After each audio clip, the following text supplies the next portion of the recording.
Good roll. All right, maybe I'll take one more day off and knock out the rest of the work once I'm feeling up to it.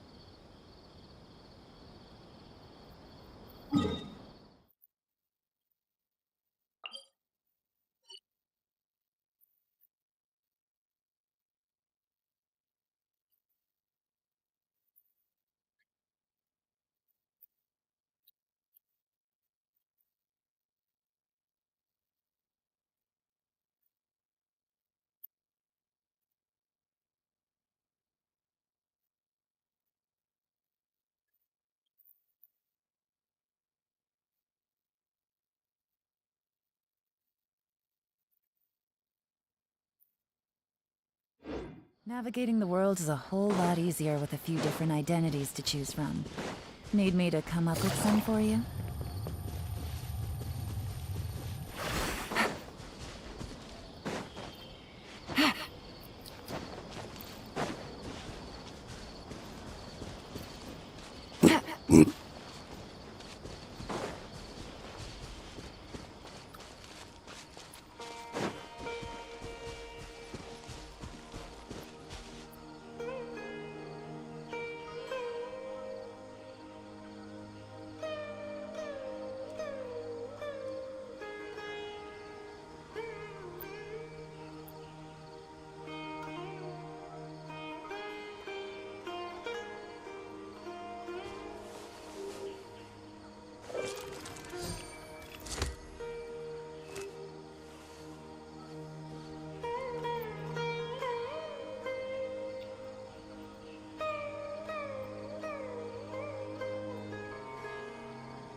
Taking a stroll in the middle of a downpour certainly rouses the spirit. But it's best to dry your clothes as soon as possible after the rain stops.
Time to go. Wind strike.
Quietly now.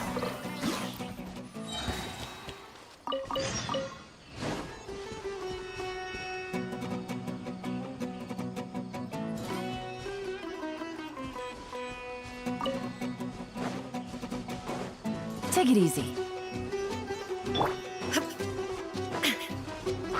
Illusion shattered! Busted.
This scene.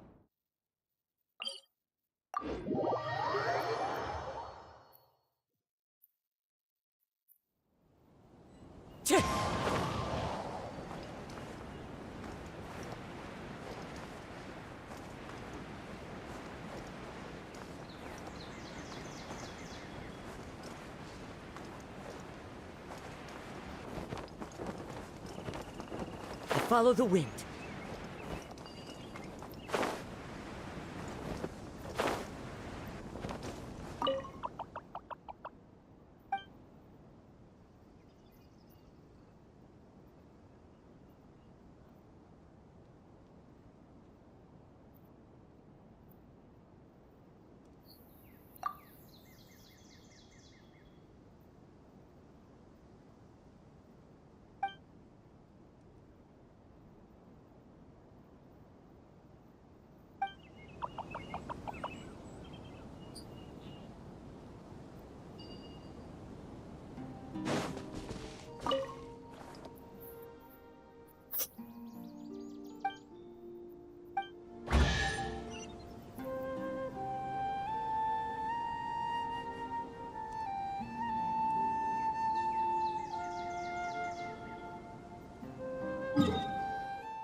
Windstrider!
There are leaves around, and I know just the tune to accompany them, if you wish to hear it.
Sorry, no credit and no bargain.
Shine down!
There is no escape. Let's light it up! Quietly now.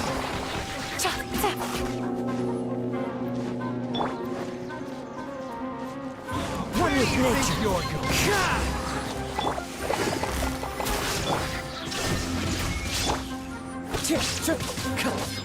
Wind strider. Heartless. Shine down! Busted. The wind knows me.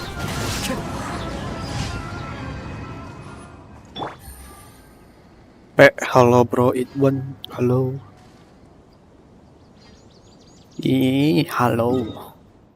Hello.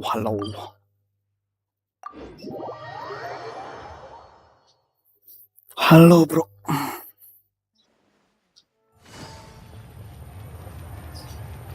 Ad Astra Ab. Thank you for Ad Astra.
Illusion shattered!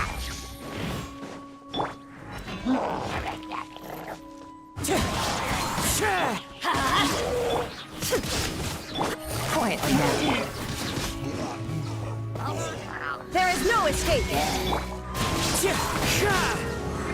I'm going in!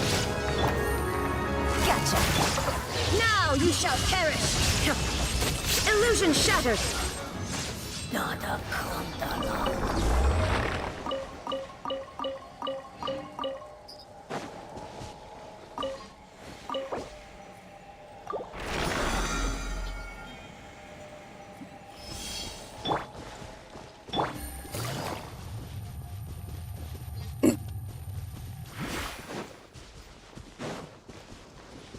Take it easy.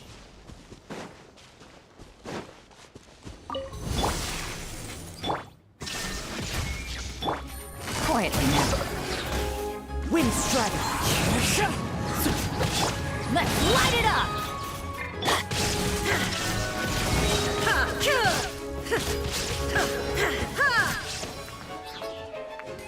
Everybody stand back!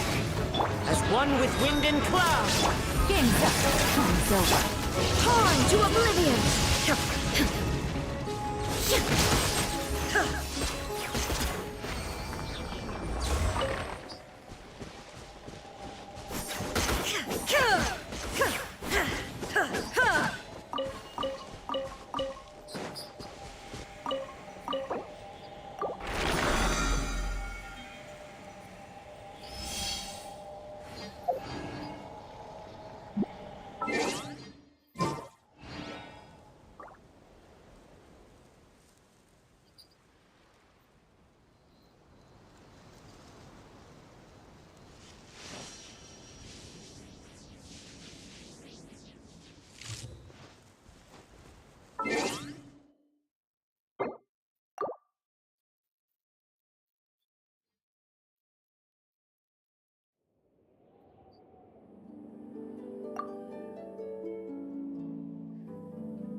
Makan semangka.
I see everything.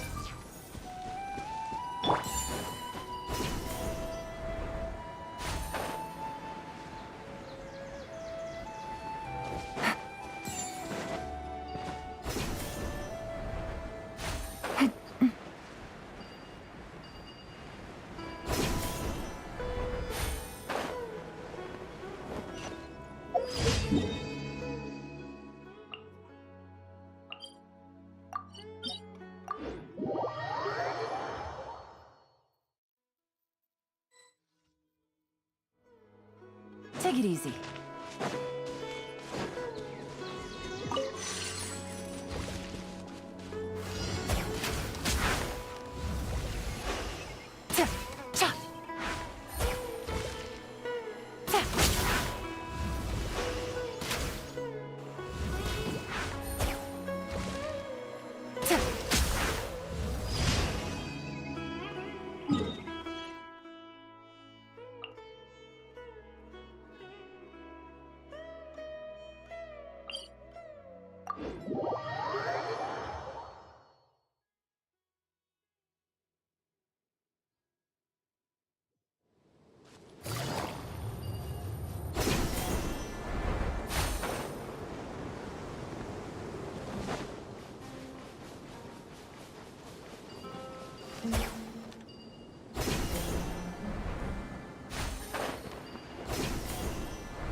Take it easy.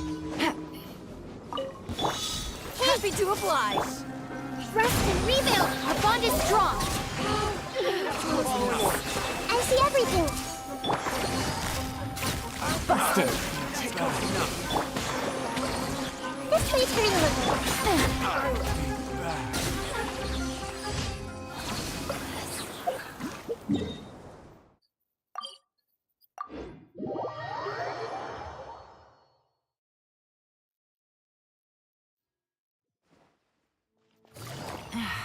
This blinding sunlight is such a pain. Ad Astra. Thank you for Ad Astra Abyss.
Good roll.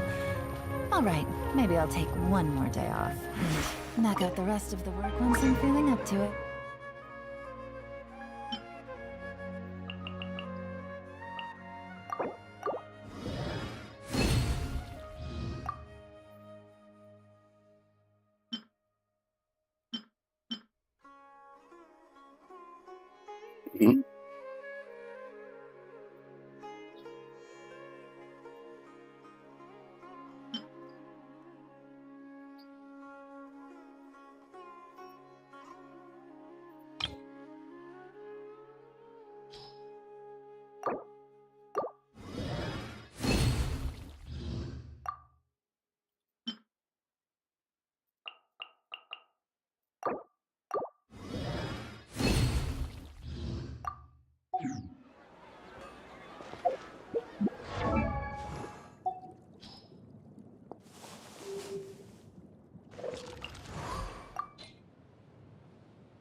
Take it easy.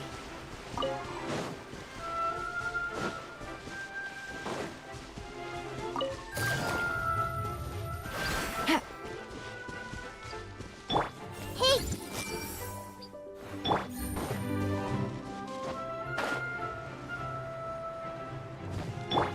I see everything.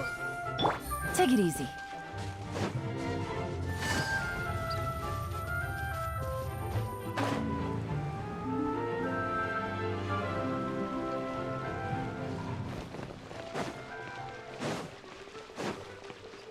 The more data samples, the better.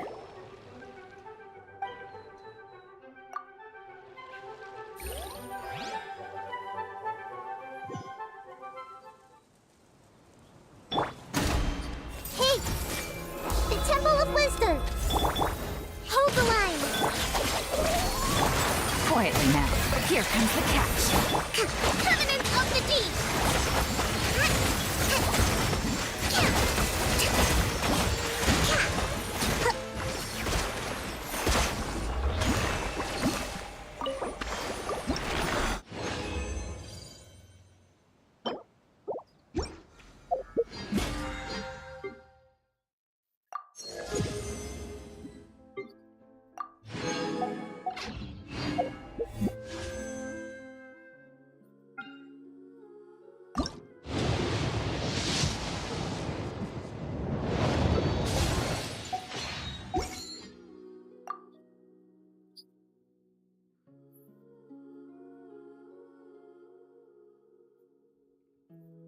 Halo, halo bro. Oh, Primonya banyak. Nabung. Hasil nabung bro Alan buat gacha Yelan di akhir banner. Mau sekali-kali kan gacha brutal.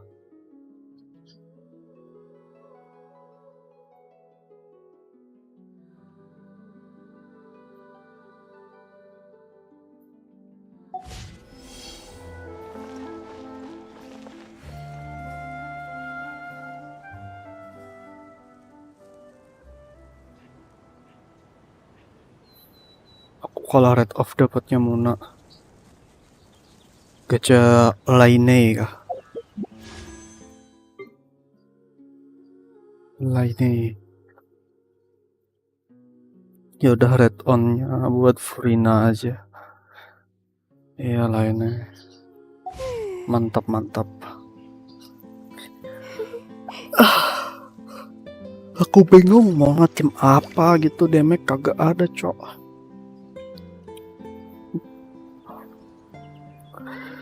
Mungkin ya arteknya burik.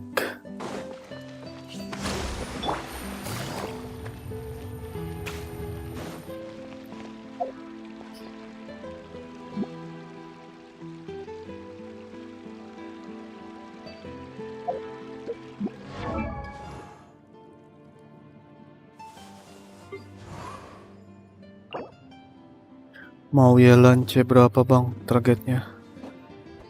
Sebanyak yang bisa ku dapat, anjay. Pokoknya habisin Primo target sampai habis Primo.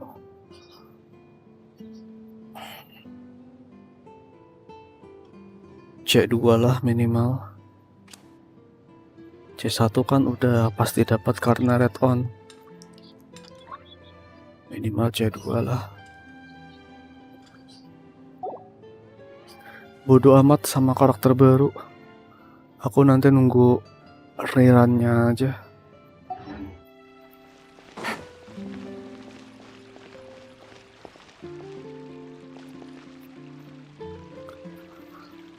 Aku nyari apa?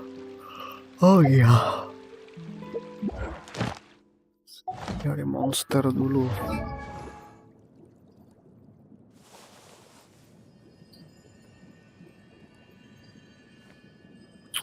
Kagak ketemu.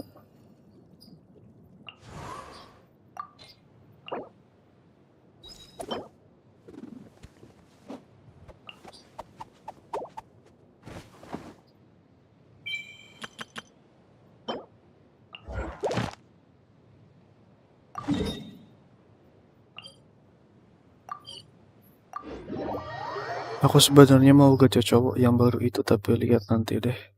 Dari pas Sumeru udah pengen Vocalors. Ya, berdoa aja bro, semoga dapat.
Nambahnya dikit banget.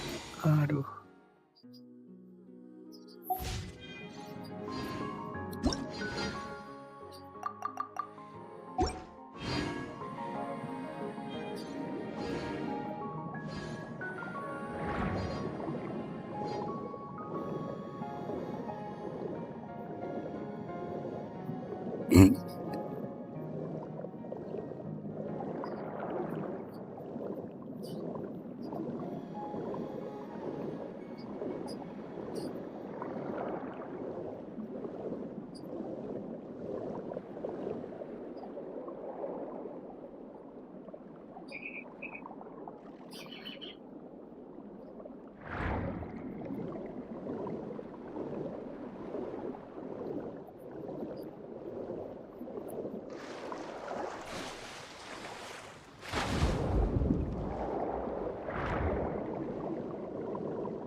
Oh no, oh no.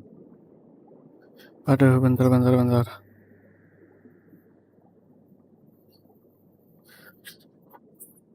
Ini misi lain lagi, nanti dulu lah. Aku mau ngambil. Aduh, nanti.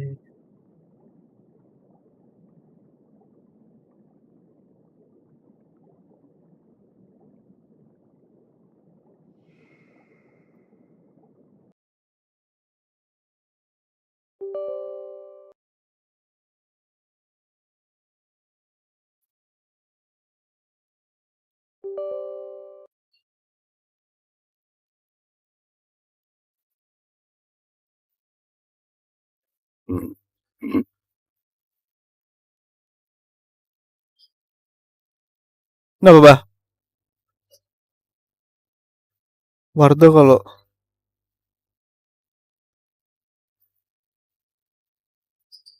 tau ulun, kau ingat juga bang.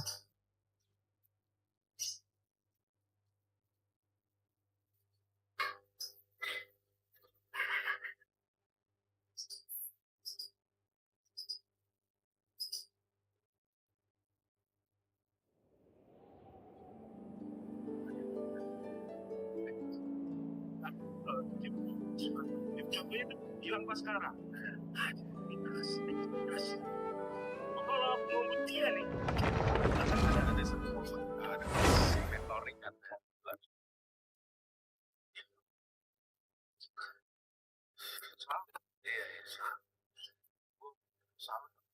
Ada benar.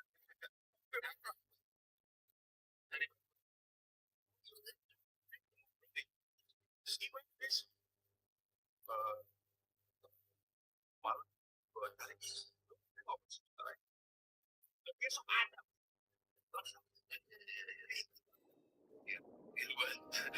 Itu yang paling unik ya. Record kamu Mika yang pernah lu mentoring siapa yang paling aneh sulit?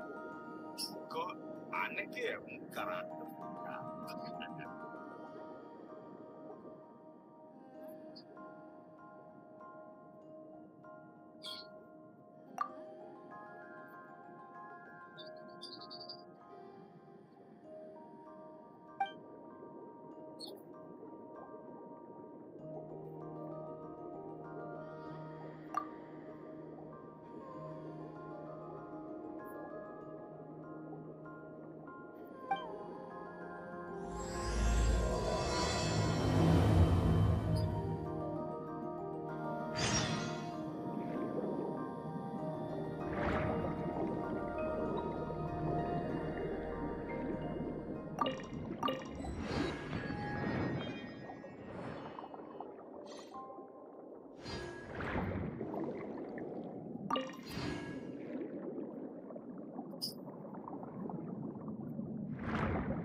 Take it easy.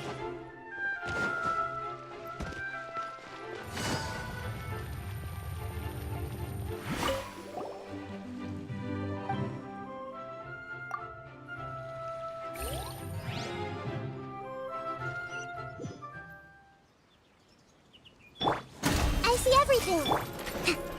Hold the line. Our bond is strong. Busted.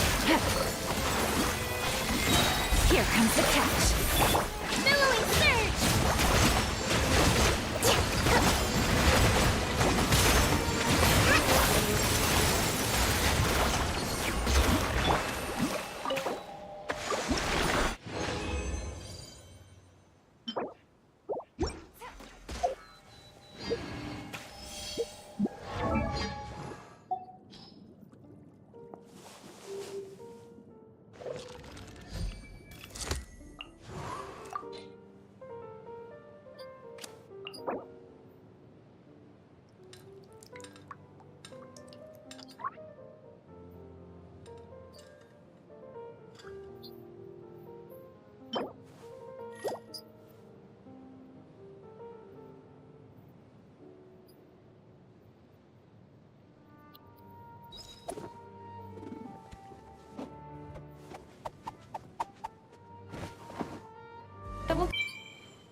Navigating the world is a whole lot easier with a few different identities to choose from. Need me to come up with some for you?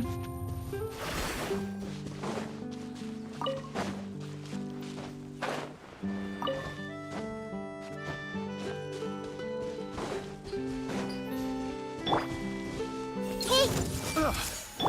Allow me! Out of my way!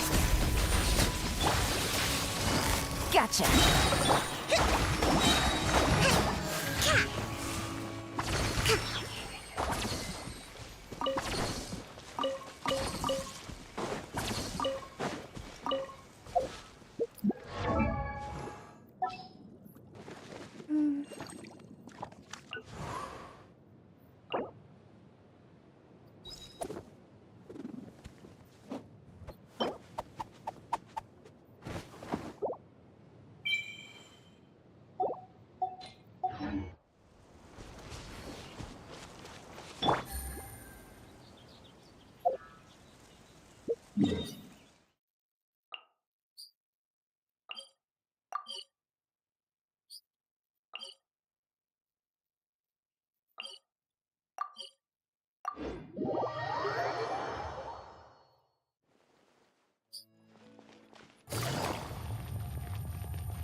There aren't many people around anymore.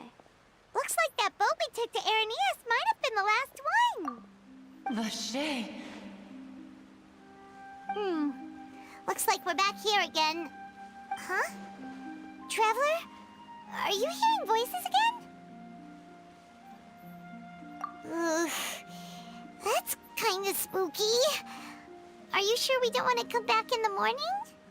Vache? Vache! Hey, why are you still walking towards it? There might be something nasty in the water. Huh? Hang on. Paimon can kinda hear a voice. It's calling for Vache, right? Hey, traveler! Stop walking! Come on, wake up!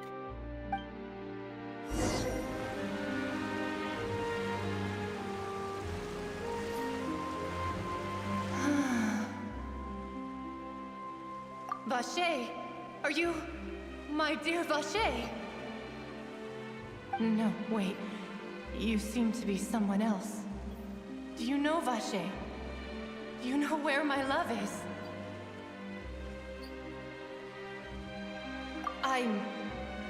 Wait. Who am I? I'm very sorry. I fear I do not know. My memories feel like they have been washed away like a flood.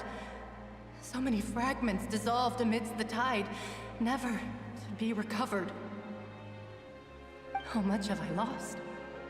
How many things that I once held dear while on land have I since forgotten?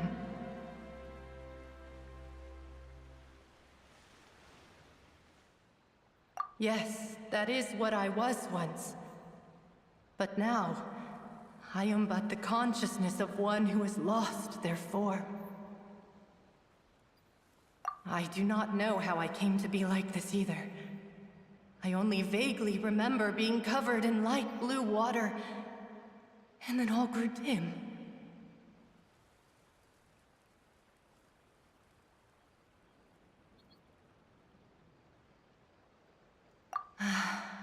I also remember going to many places.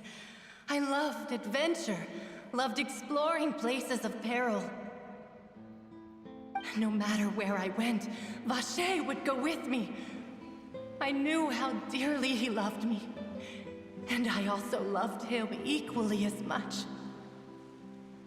But now, we can no longer go back.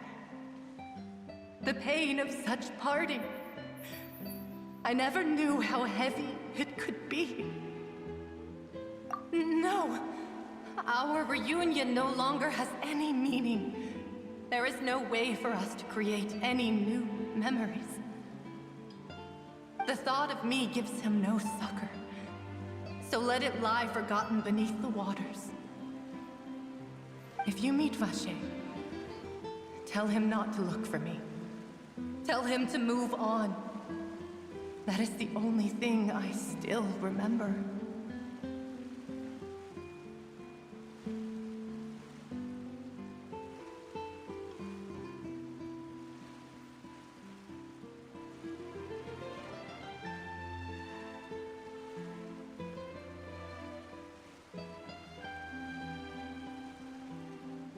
Perhaps that is so. As I was submerged in the waters, losing consciousness, I saw Vache above the surface. His eyes were filled with such sorrow, such longing. If only I could have comforted him, told him that I did not suffer. Indeed, I had felt a great warmth.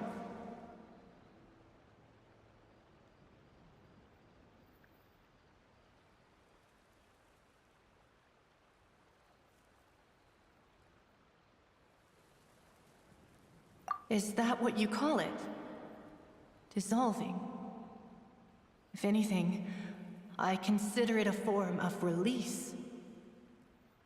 It was a state of neither fear nor frenzy, with only an endless peace, like the water's still surface. I could also liken it to being a thirsty person who drinks water for the first time, and only then sees how they have lived for so long in a world of endless want and anxiety.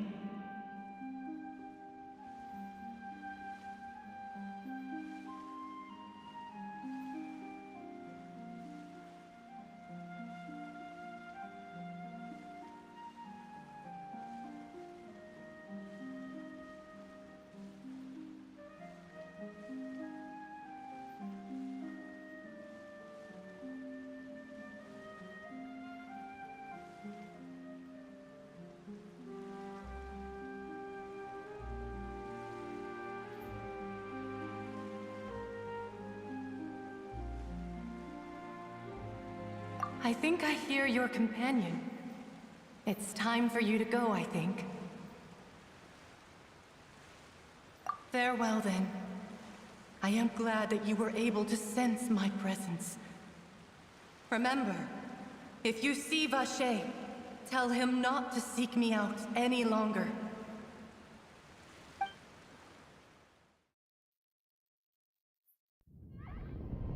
Wake up! Come on, hurry! Navi is outnumbered!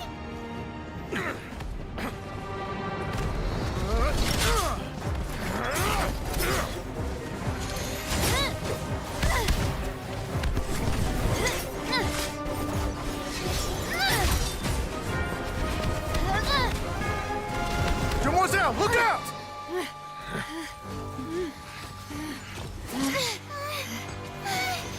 Dear God, it's a whole army of Gardamex.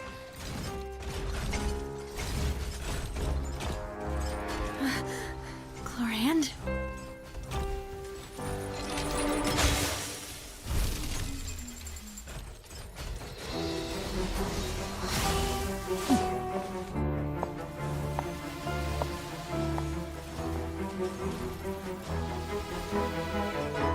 Quick, now's our chance!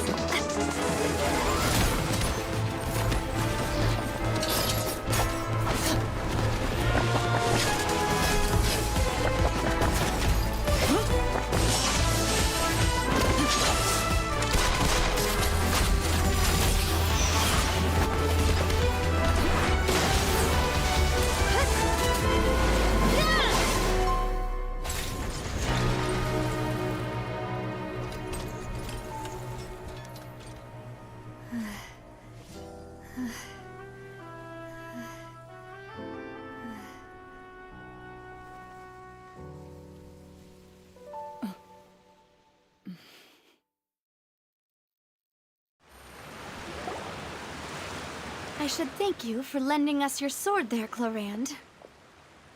But before I do so, could you explain how you managed to show up here? I followed you. It seemed to me that danger has followed you more closely as of late. I believe that following someone without their knowledge is actually called stalking, is it not?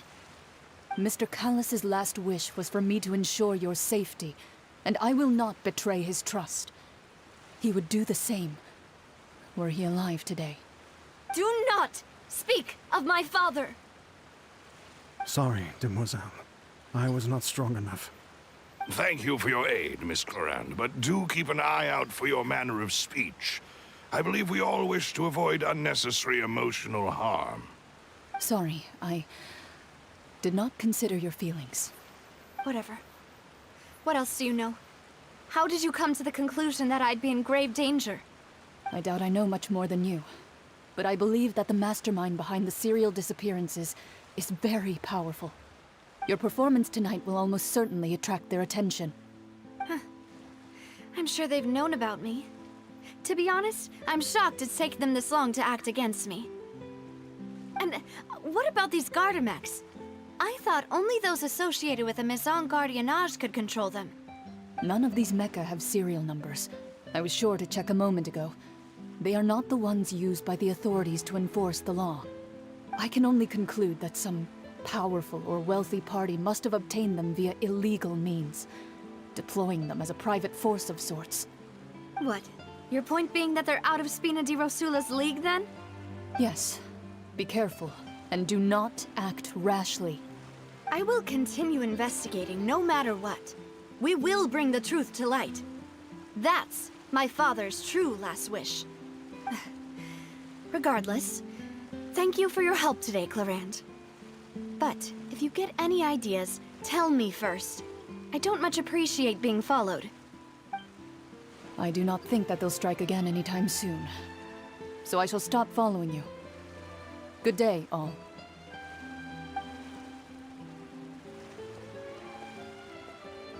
Right. I suppose that's the best news we've gotten today. Demoiselle, I believe that Miss Clorand was being sincere with you. If we tried, we could attempt to thaw relations a little. I know, I just... She's... Oh,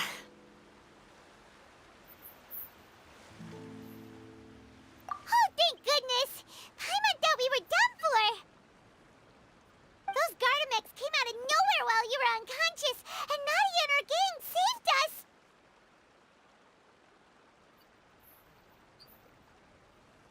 Oh, and there was that champion duelist named Chlorand who came out to save us too! We got lucky there. Paimon probably couldn't have fought them off otherwise. Oh, come now. Forget all that polite talk. That wasn't really a farewell meal we had back there. Not for me, anyway.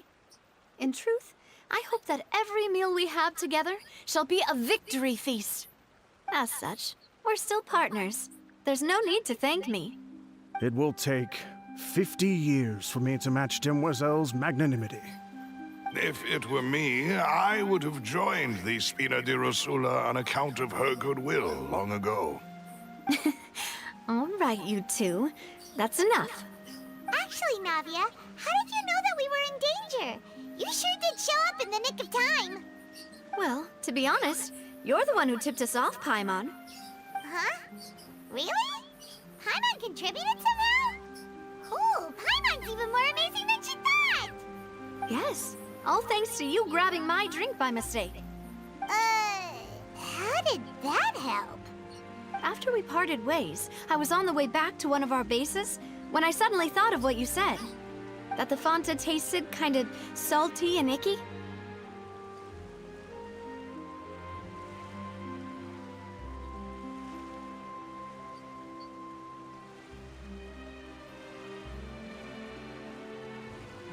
Fanta only comes in sweet flavors, so how could it have tasted salty?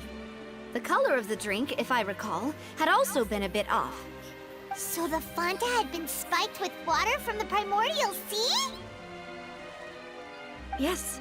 So, if you hadn't drunk that cup for me... Spina di Rosula is preparing the grandest of awards for you as we speak for saving the boss. Huh. Really?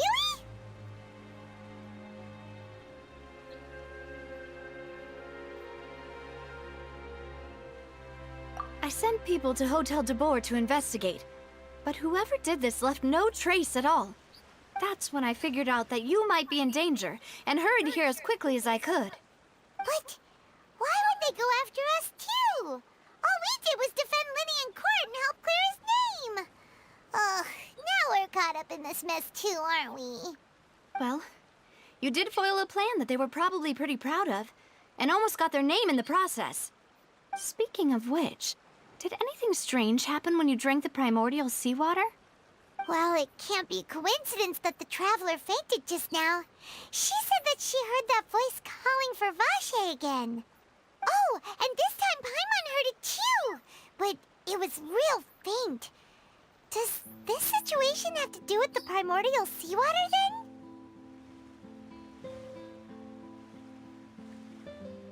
Does that mean the primordial seawater raises someone's sensitivity to hydro when it's used on people who are not from Fontaine?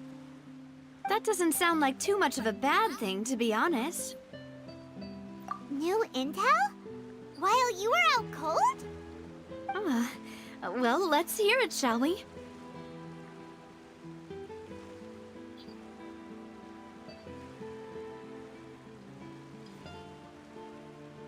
Oh, that is important. Vache. That name doesn't ring a bell. I suppose he hasn't stepped forward as a witness in court lately. Since he saw that young woman dissolve, he was at least at the crime scene. But he never gave testimony or any information regarding people dissolving in the primordial seawater. Could he have been threatened?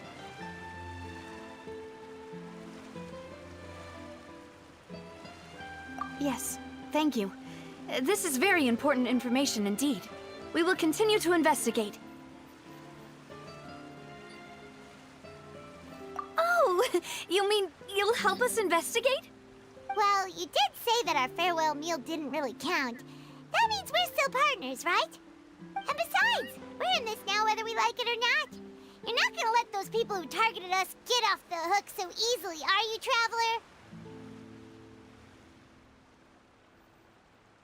Demoiselle, do try not to look quite so pleased. You are the face of Spina di Rosula, after all.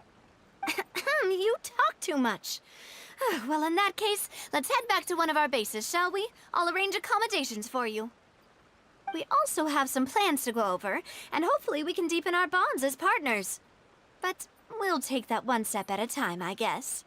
Don't worry, you two. With us around, our base is definitely secure.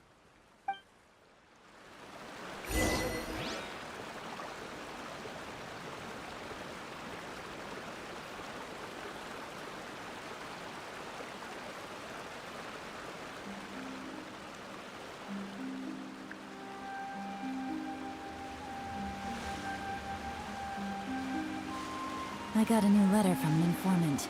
Looks like the situation has changed again.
Magic, personally.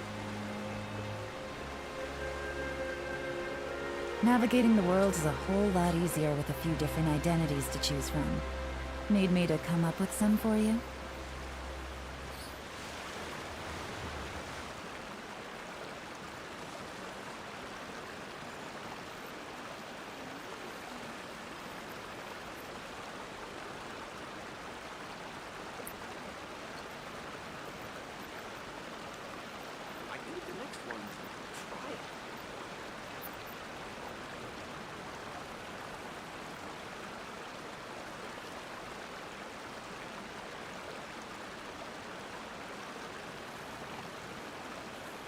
I got a new letter from an informant.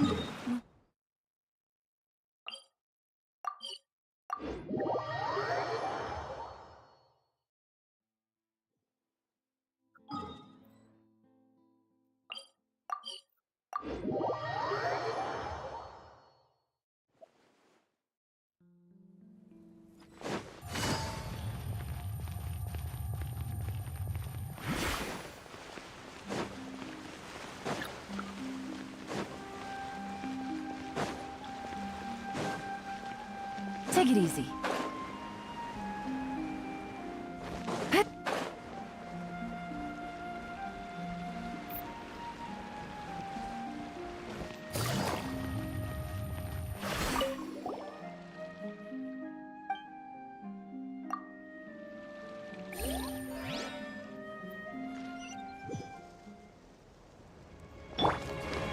Everyone hold hands! Make yourselves at home! Rust and rebuild! Dissipate! Game's up. Fun's over. Quietly. Covenant of the Deep!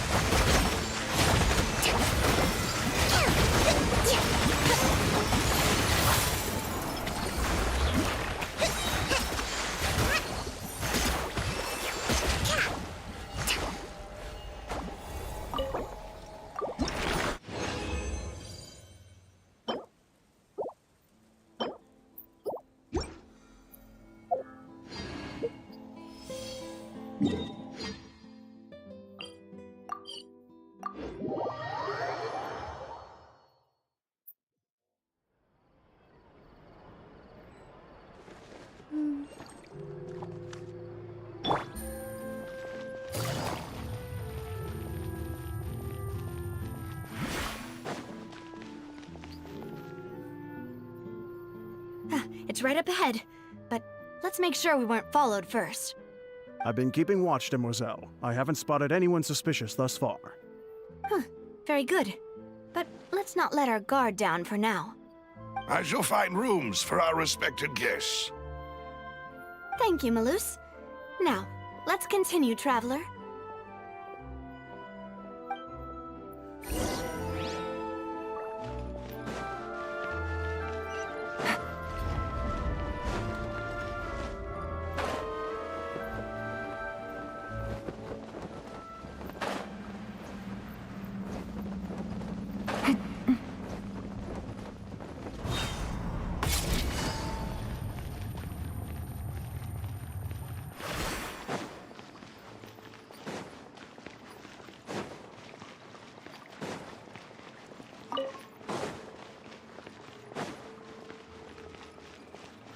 Take it easy.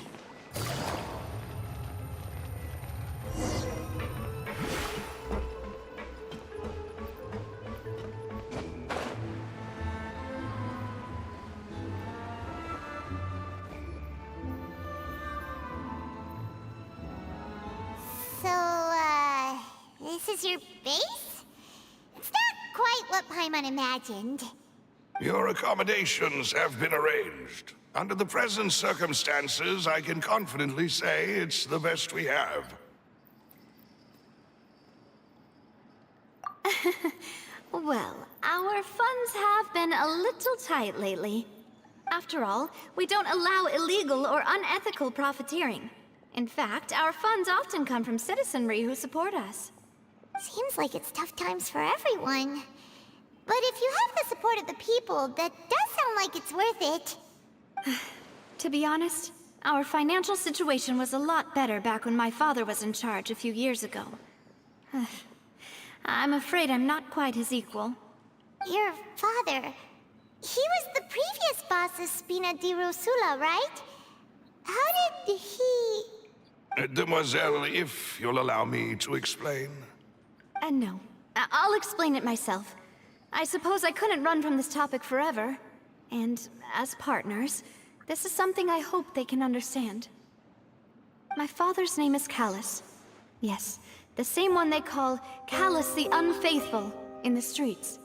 3 years ago, he was accused of murdering his own friend. But he chose a duel to defend his honor instead of standing trial. He died in the duelist's ring. Oh no. But I do not believe my father was a murderer. I'm sure he was set up. At the time, I believed that if he only stood trial and was duly investigated, something amiss would crop up and prove his innocence. But strangely, he not only requested the duel himself, but rumor has it that even after being seriously injured, to the point where he could be deemed as having lost the duel, he refused to surrender, determined to die in the arena.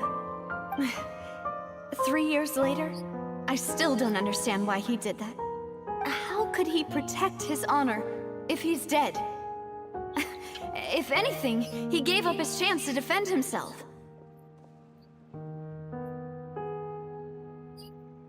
The closest piece of info I have is that my father had been investigating the serial disappearances case at the time of his death. Ah, so that's why you're so determined to get to the bottom of that case. That's right.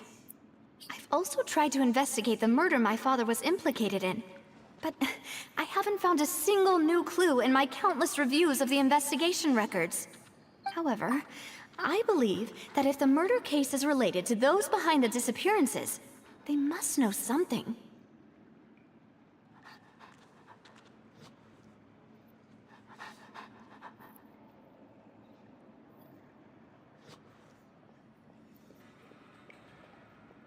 I must know what really happened.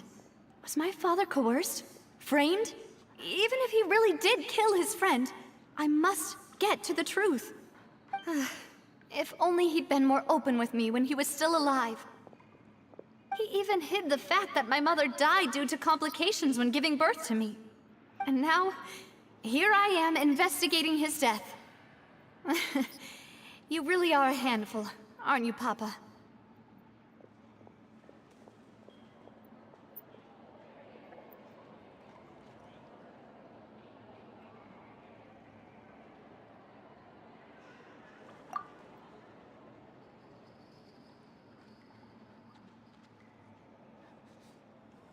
Demoiselle, please, if there is anything I can do, anything at all.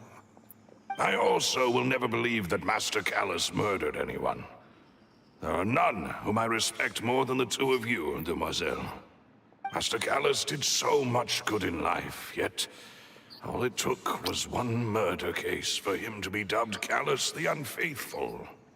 Even our supporters decreased greatly due to that incident, hence our strained finances at present. Wait, if Callus was such a good man, wouldn't people at least be a little suspicious when he was accused? No. Perhaps people just revel in that kind of drama. It's not something exclusive to people from Fontaine, really. Everyone's like that. People love watching the evil turn over a new leaf, but they also enjoy watching good people fall into an abyss from one slip-up just as much. But how could... never mind. If Callus was really falsely accused, we have to find the truth. He didn't deserve to have that happen to him. There is one other thing. Master Callus's opponent in the duel was Ms. Clorand. Oh, her? Well, then, isn't that as good as saying that she was the one who killed him?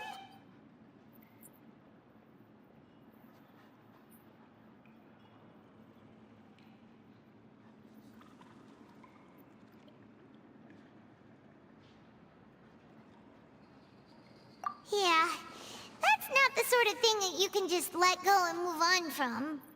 Ms. Clorand has always placed great emphasis on the honorable nature of the duel.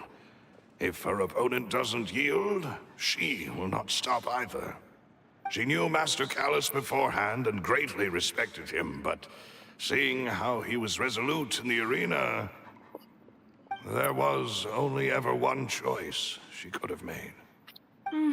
It's not that I don't understand her at all, but I just can't deal with this yet.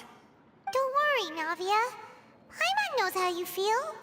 You don't have to force yourself to do that. Afterward, Ms. Clorand told us that at the start of the duel, Master Callus requested that she ensure Demoiselle Navia's safety.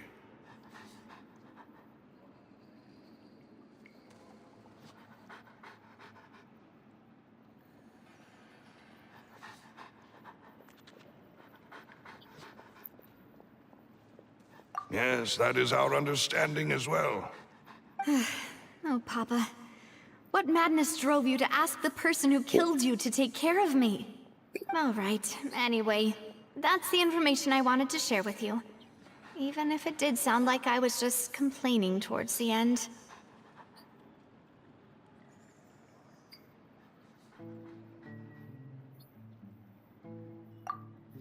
Thanks. You two should go and rest. This was quite a day after all. Yeah, Paimon's beat. Please, relax and get some sleep. We will ensure you rest soundly.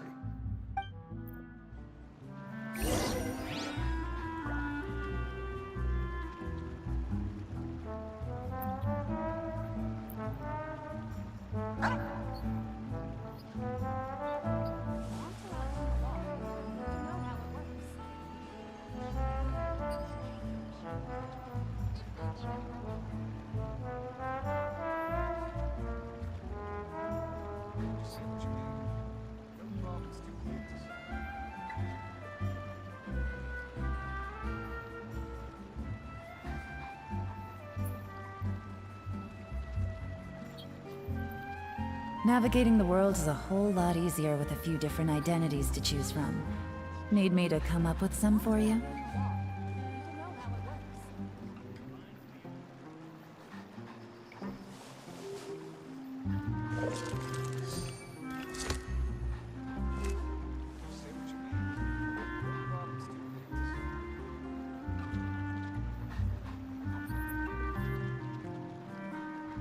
Ada Dogo, halo Dogo. Dogo, Dogo, Dogo, Dogo. Halo Dogo. Dogo, Dogo.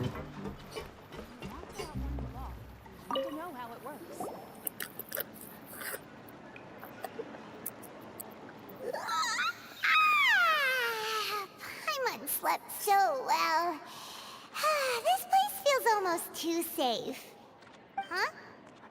Navia? Where did the other two go? I sent them back to Poisson. It's Spina de Rosula's place of origin, and where we have our headquarters. There's not much for them to do here at the moment. Paimon gets the feeling that you're just trying to get them off your back. But never mind that. When did you get back? Were you waiting here the whole time? No, I just returned after going out for a while. I did some investigating yesterday regarding the name Vache. Wait, so you didn't sleep at all? How could I after having such critical new evidence appear? Guess Paimon wasn't speaking for everyone just now, huh? Unfortunately, this name seems to have been wiped from existence. It doesn't seem to have a match anywhere. I suspect that those behind this have already taken steps to hinder an investigation from this angle. But that does prove that this Vache person is a key witness in the incident. Does that mean we're too late, though? No. There is one ray of hope. One place in Fontaine that they would find almost impossible to threaten, no matter how much they wanted to. And that is the archives kept by Chief Justice Neuvillette. A place where detailed files on all the cases in recent years are kept. If the Oceanette you met is one of the young women who went missing recently, we should be able to find some related information there. So Neuvillette maintains an archive of case files? Whew. Guess that's the hard-working Chief Justice for you. In that case, let's go talk to him, shall we? Aren't you coming along, Navia? Did you get tired? No, it's nothing. Let's go see the Honorable Chief Justice.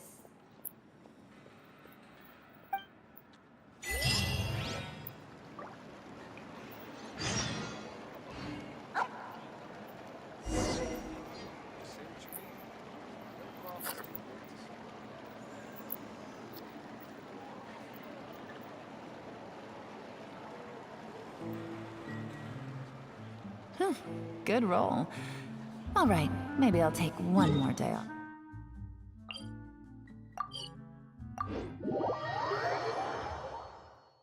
The palais is right up ahead. Come on.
Gotcha. I see everything. Allow me. Things are about to get dicey. Billowing surge.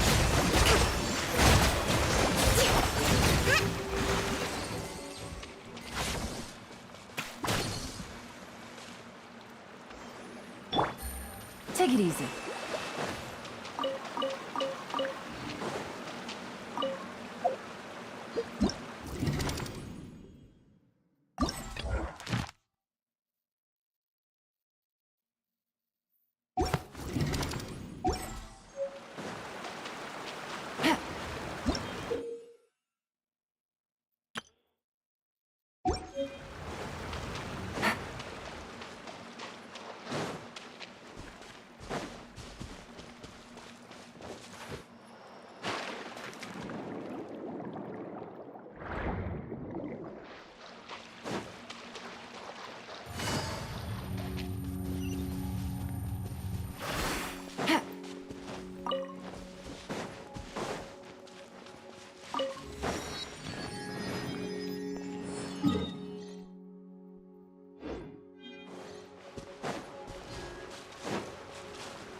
Busted.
Navigating the world is a whole lot easier with a few different identities to choose from.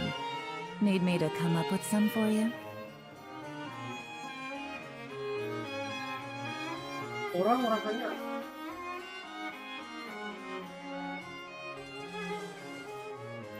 Tambahin.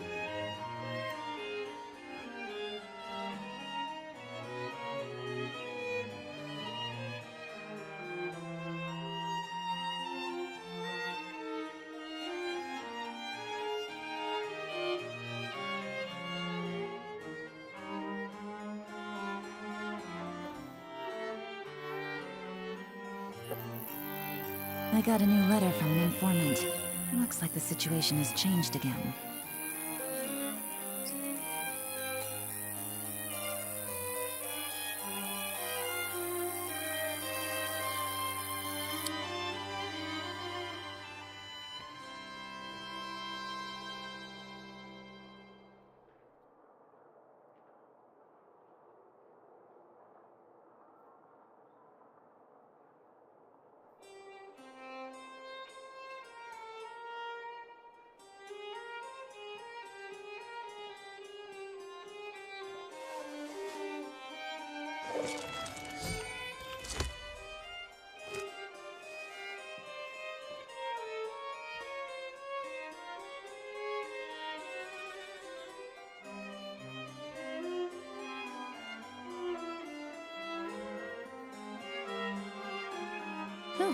Good roll. All right, maybe I'll take one more day off and knock out the rest of the work once I'm feeling up to it.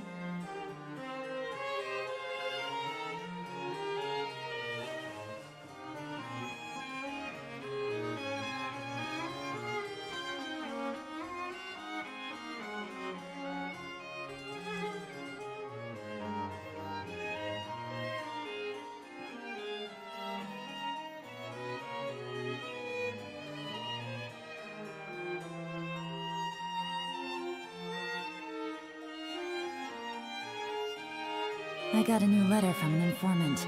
Looks like the situation has changed again.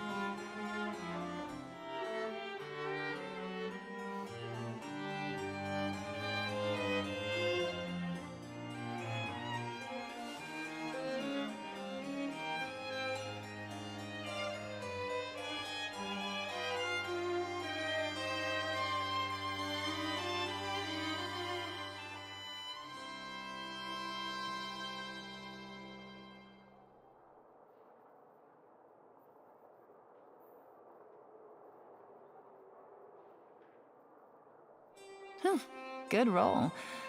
All right, maybe I'll take one more day off and knock out the rest of the work once I'm feeling up to it.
Navigating the world is a whole lot easier with a few different identities to choose from.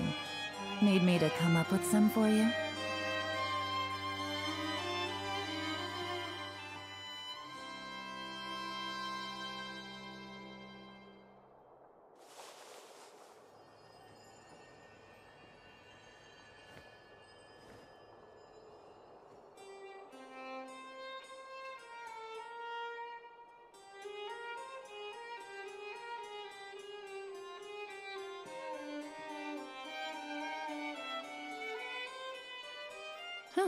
Good roll. All right, maybe I'll take one more day off and knock out the rest of the work once I'm feeling up to it.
I got a new letter from an informant. Looks like the situation has changed again.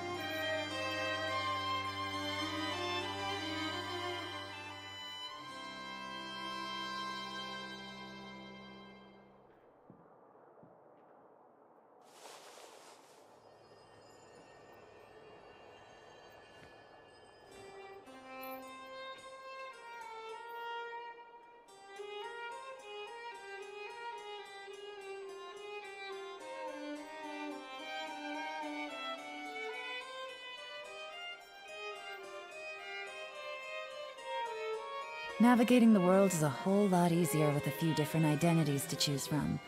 Need me to come up with some for you?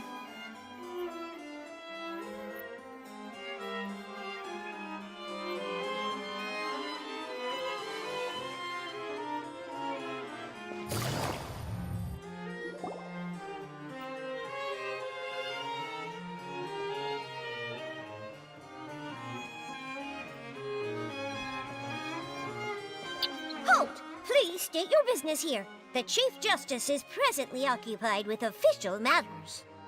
Huh. This place does look pretty heavily guarded. Guess that proves that Nervalet's files are really secure. Hey, don't you recognize us? Huh? Who are you? Just to be clear, I don't care who you are or who you might be related to. Our rules make no exceptions. See? They've got great discipline, too. Yep. Paimon can tell. If you're here just to crack jokes, I can point you towards the exit. Unlike some, we're busy, so please leave if you don't have a reason to be here. No. What I meant to say is, shouldn't you remember us from a few days ago? We were at the trial of the great magician Linny. Oh, yes, I remember. I read about it in the Steambird. You must be Linny's attorneys. It's all coming back to me now. We're here today to report and archive some information on a follow-up case. Huh. Is that even a thing? Of course. Don't worry. We're here on official business. You can trust us. All right then, I'll let you through. The Chief Justice is just inside. Thanks so much.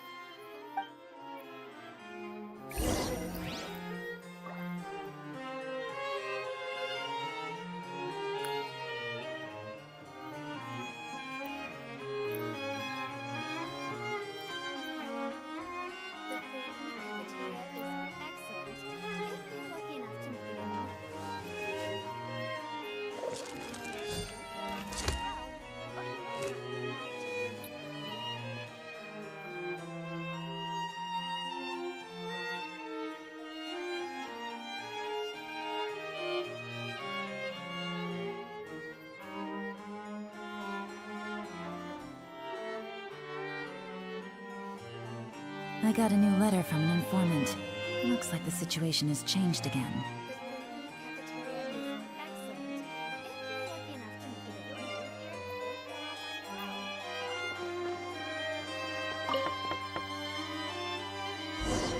Please come in.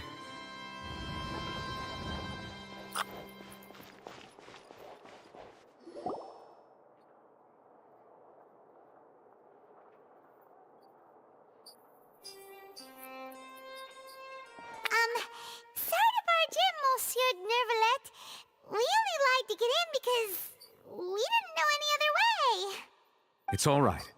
Please let me know how I may be of assistance to you. So you're not mad at us? We're looking for a man called Vache. He may have been an eyewitness in the serial disappearances case. If we can find him, we may be able to unearth some key information on the case. Ah, I see. In that case, please wait here a moment while I browse through the files.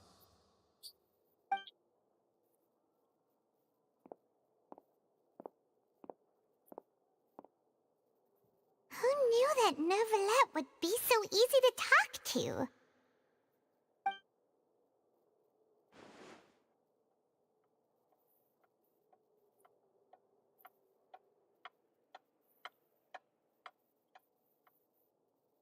Unfortunately, I'm quite certain that no one by the name of Vache has been involved in any case, criminal or civil, in the past several years. There are no records of him either in the files or in my memory.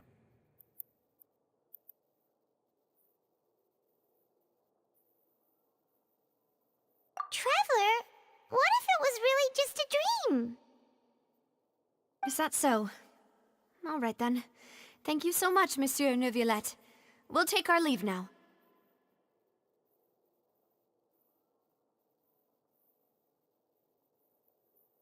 Ahem.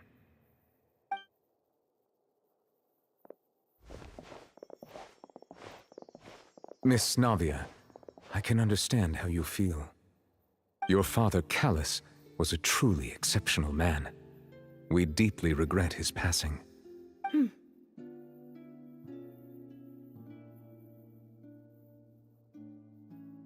And what are you trying to say, Monsieur Neuvillette? Are you trying to console me? Extend your sympathy? Or just express some tendril of regret?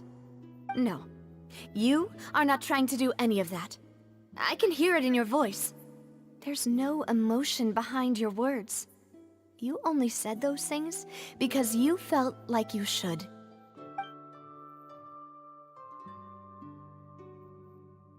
It's just like last time. After my father took his place in the duelist ring, I pushed through the guards to talk to you as a last resort. You even told me then that you thought there was something fishy with the case, yet you still allowed the duel to go ahead. In your eyes, the value of a human life is nothing compared to those cold laws you hold so dear. If you truly regret my father's death, then why didn't you call a stop to the duel? Why didn't you give me the power to stop him from throwing his life away? Why did you just let him die, despised and hated by all? Everything was hanging on a thread at that moment. Just the tiniest effort could have changed everything. There are still so many things I never got to tell him. So many questions he still owes me answers to. If you really have no heart, then just look me in the eyes. I, Navia, will show you the true meaning of regret. I'm sorry, Miss Navia. You and my father are truly alike. You keep all kinds of things in your heart and never say a word to anyone. It's not so much that you can't feel, but that you would never express anything. Oh well. In any case, everyone already knows full well the apathy of the Chief Justice. My apologies for taking my emotions out on you, Monsieur Chief Justice. Let's go, Traveler and Paimon.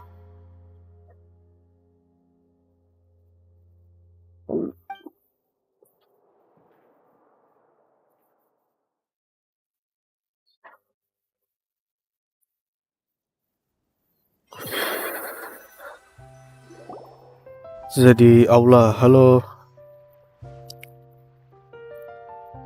Masih di sini? Navia, are you okay? Semoga saja. I'm fine. Rain. It's raining. You're right. Wasn't it still sunny when we went into the building? And there shouldn't be any active trials today. How strange. Now that I think of it, On the day my father was convicted of murder, it was also raining. What is it? Did you think of something?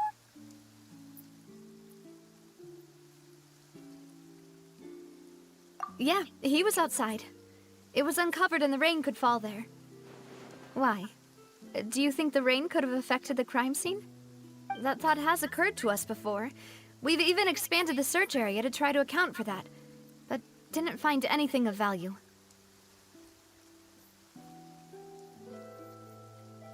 Oh? Wait. You don't mean... So you're saying that the true murderer could have been turned into water and then got washed away with the rain? Yeah, and if that's what had happened, then no one would have believed your dad, even if he explained what he saw to the authorities. I really think I found a true genius for a partner. You're completely right. How did I not connect the dots earlier? All right, let's go to Poisson.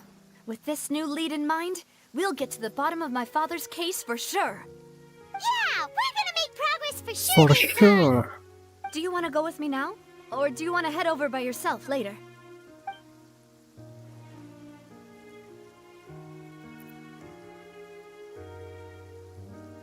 Great. Let's go then.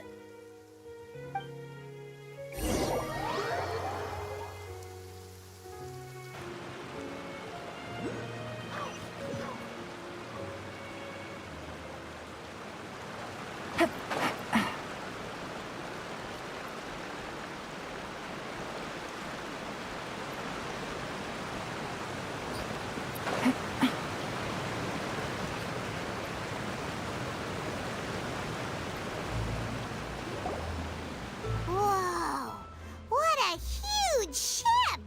Why would a ship be anchored at a place like this? There's no need to be so surprised. While it may look like a ship, it's actually Spina di Rosula's headquarters. My father was the one who asked for it to be built like this. Perhaps our taste in exterior design is the only thing we occasionally had in common. A gigantic and glamorous ship embodies discovery, opportunity, ambition, and conquest. It symbolizes Spina di Rosula's bright and limitless future.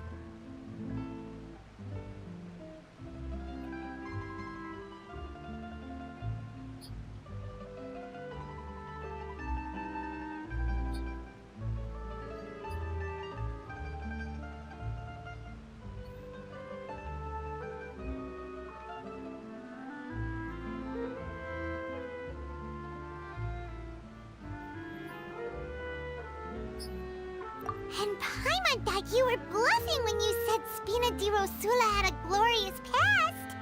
Paimon was confused why a group with such a history would live in the sewers. But now that Paimon has seen this ship for herself, she's been convinced. Well, Poisson is where Spina di Rosula began, after all. It's our main base, our home.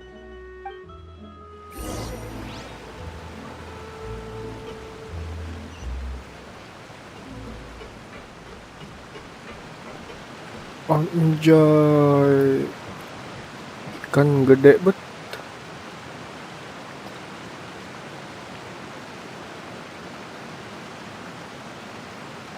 Anjay, burung jalan di tempat. Mungkin AI-nya harus diperbaiki itu. Porter.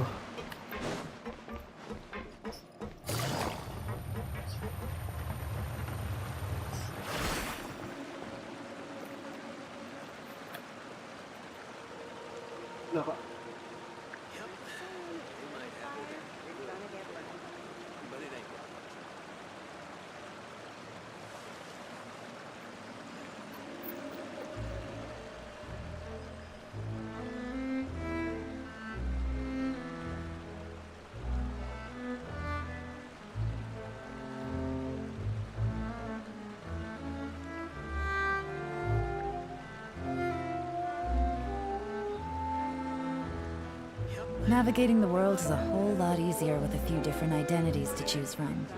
Need me to come up with some for you?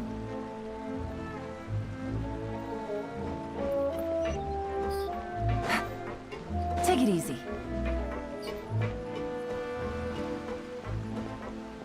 Horor juga sih tempat kayak gini kan. Tangga tapi nggak ada pembatas. Take it easy. Nggak takut jatuh atau emang kebal? Nggak kurang masuk akal.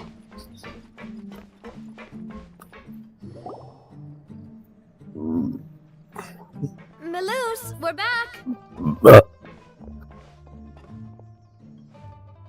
Apologies for the wait, demoiselle, and our most important partners. You said before that you still had some business at the court. What brings you back to Poisson so quickly?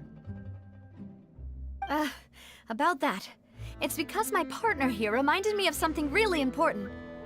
You see, what if my father's case had something to do with water from the primordial sea? You still remember, right, Malus? On that night, it was raining? Yes, the case was quite similar to that of Mr. Linney's.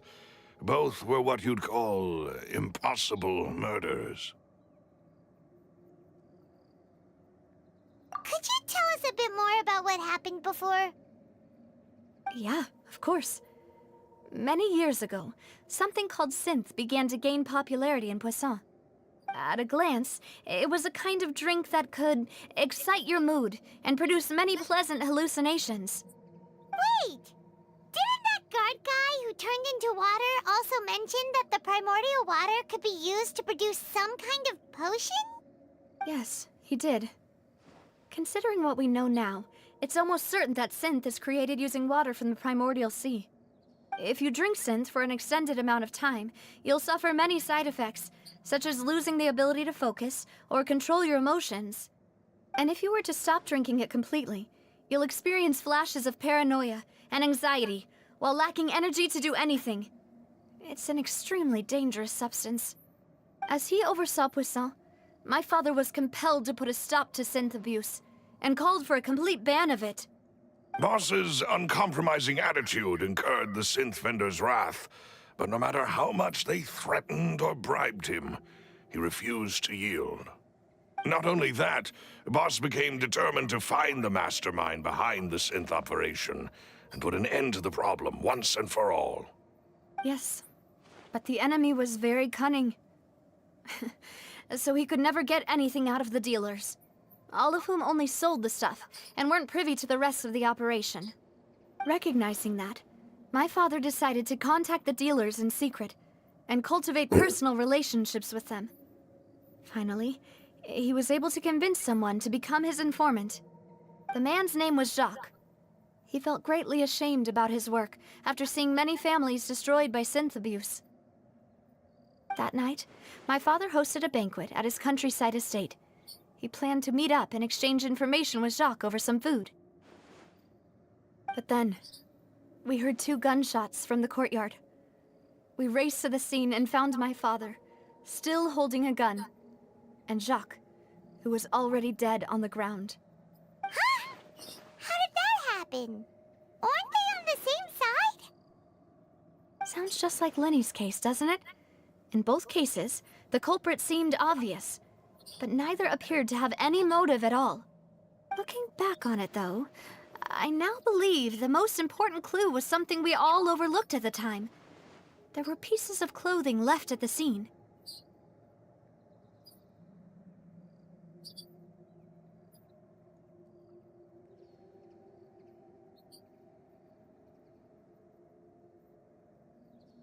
Precisely. It's all thanks to you that I made the connection now. Back then, we all just thought they were some costumes that Jacques used to disguise himself at the banquet. But, considering it now, it's almost certain that they belong to a third person at the scene. With one extra person, we'll also need to reconsider why the 2 shots were fired.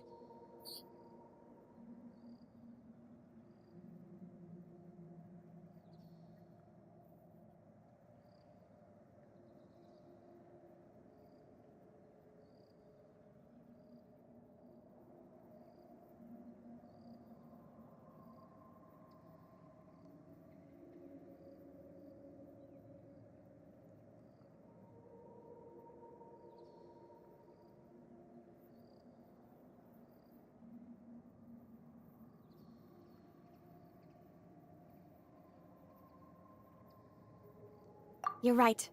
We still don't know what happened. But my intuition tells me that we're on the right track to figuring it all out.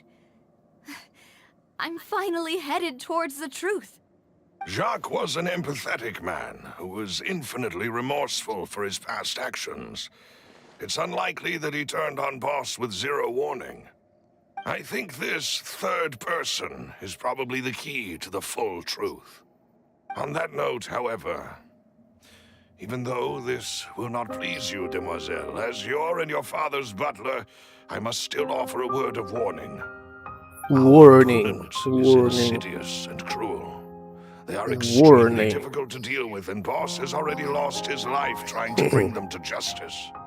Even though Spina de Rosula has lost most of its former glory, Poisson has welcomed a new time of peace, and we have been allowed to live out our lives. There is no need to follow your father's path. It would be both wise and in line with Boss's wishes to step back and give up on the case. If that's indeed what he wished for, then he should have told me that himself. Was I not the closest person to him? And yet, I was the one most kept in the dark. What was the point of him dying without sharing any of the secrets he knew? Did he manage to protect anything in the end? Synth is still here. Callus the Unfaithful is still his epithet. And Spina di Rosula is barely getting by. Nothing has changed. Did he think I'd just accept his meaningless death and live out my life just as meaninglessly? I've never accepted that. Ever. Not since that day, and certainly not now. I want to find out the real answer for everyone's sake. For the missing girls, for the victims, and for myself. Navia. This is indeed the best moment to act. Your partner appears to be quite reliable, and more importantly, demoiselle, I think you're also ready to take this on. So you do know something else, Maloose? Yes, I do. In fact, even before that banquet, Boss already knew of the connection between Synth and the serial disappearances case. But what drove all the tensions to the boiling point was the revelation that you, demoiselle, had been selected as the next target to disappear. What? Boss also didn't tell you that he had been diagnosed with a rare illness. The doctors told him that he had no more than 5 years left to live. And the serial disappearances case caused him great anxiety. 5 years was nowhere near enough time to resolve this long-standing conflict. But once he passed away, all the danger would pass on to you. Knowing all of this, he decided to use one final intimidation tactic before his death.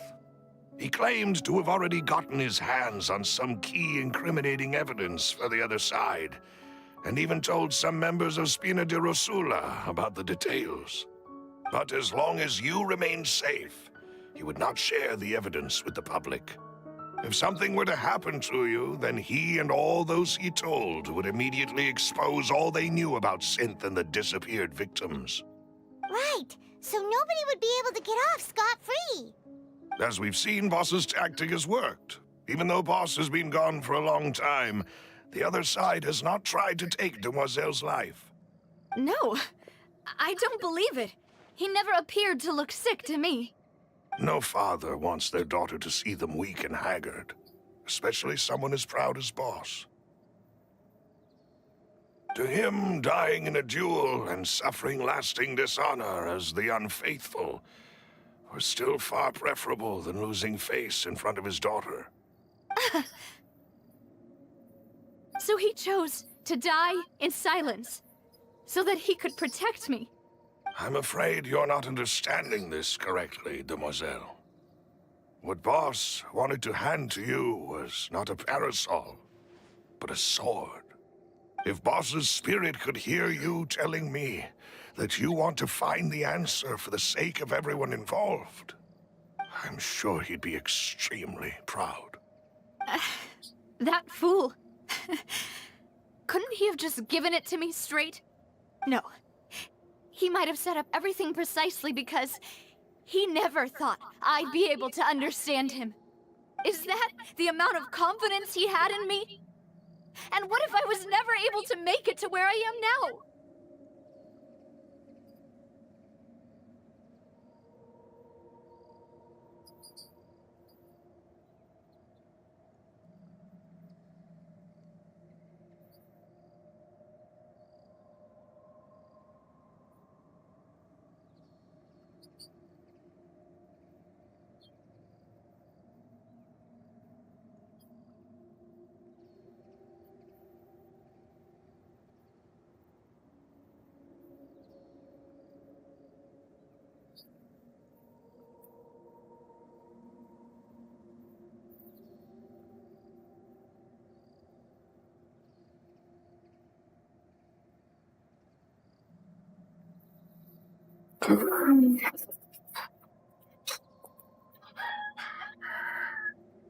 Yeah, I suppose that's true. With the way he'd set things up, if I had wanted, I could have just lived out my life without a care in the world. But thankfully, he rarely talked to me about complex matters, and thus understood little of me as a person. In this case, he really didn't need to give me an easy way out. Malus, what was the key evidence that he shared with you? It's the location where synth is produced. Essentially, it's the enemy's headquarters. When he was threatening the enemy, Boss didn't share the specifics of the incriminating evidence he found. But if you want to use it against the enemy, you'll still have to take several things into consideration. Why? If we know where the place is, can't we just go storming in? You mustn't forget that we're fighting against a mysterious and dangerous organization that's been in operation for decades. There's no telling what might be lying in wait at their headquarters. We also have no idea what kind of evidence we may be able to find inside, nor what people we may be able to capture. But a single visit to their headquarters would be tantamount to a formal declaration of war. The worst case would be that we leave empty-handed, but also open ourselves up to full retaliation. Then, in that case, why not work with the Fontaine authorities? Well, you saw one of them dissolve during Mr. Linney's case. We have no idea just how thoroughly they may have been infiltrated. Huh. That's true. Seems my father really had no choice. But things are different now. It should be a lot easier to prove the other side's guilt, now that we've connected Synth with the disappearances case. You sound like you've put a lot of thought into this, Malus. I am the butler, after all. I live but to serve the boss and Demoiselle's will. I've always been willing to take on any kind of risk for your sake. But considering my relative lack of ability, I've spent my time keeping secrets, performing basic investigations, and waiting for the right time to come. Thank you for all of that, Malus. Have you discovered anything new in the past few years? Let me think. One conclusion I came to was that the enemy must be quite familiar with Spina di Rosula, or at least have an informant planted here. When I announced orders to the organization's members on Demoiselle's behalf, I used to deliberately keep a few people in the dark and observe the reactions of the synth vendors. If the vendors didn't change their plans, then the individuals informed of our orders must be innocent. If the vendors packed up and fled, however, then someone must have given them the news. After several rounds of testing and investigative tracing, I've narrowed the suspect list down to 3 people. The first is Florent, Spina di Rosula's senior advisor. Huh? Florent? Yes, surprising, isn't it? He was one of the people Boss trusted the most, which also means that he was someone who understood Boss really well. Thanks to his position within Boss's innermost circle, he always knew our upcoming plans and could thus avoid capture this whole time. There's someone else like him too. Marcel, the head of Confrérie of Cabriere. Uncle Marcel. It's a guild in Poisson. A boss helped it to grow to its current size and prominence. In the beginning, they were only reselling some daily goods, but now they're one of the richest guilds around, with a lot of business connections in the city.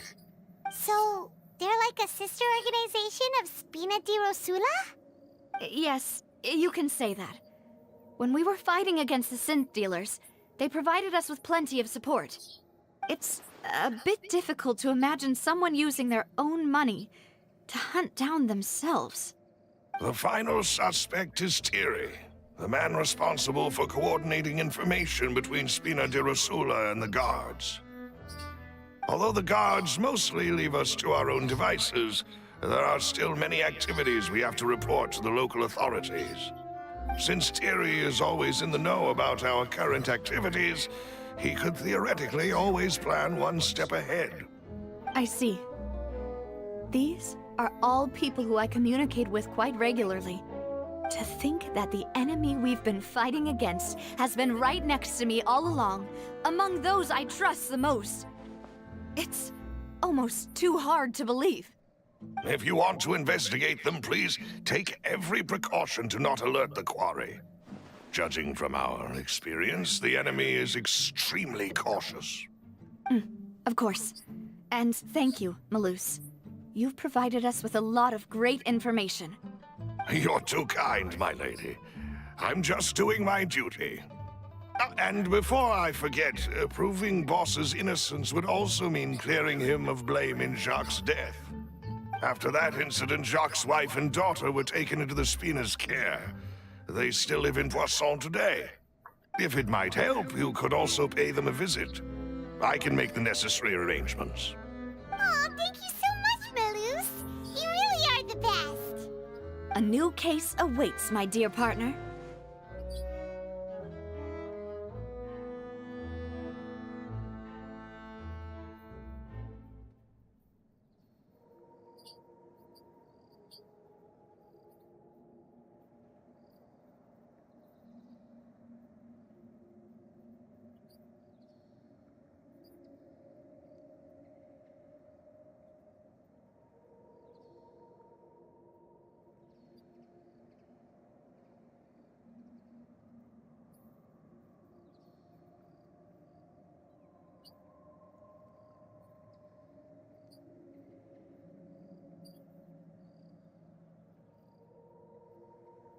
I hope we can work together to uncover the truth and end this case once and for all.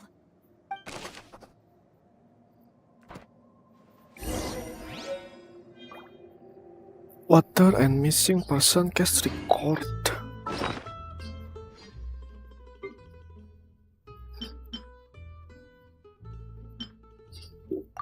Whoever the why would it be? There was... Who would have imagined that... Here we go again, trying to crack an impossible case. All proof and no motive. Who would have imagined that people could really turn into water?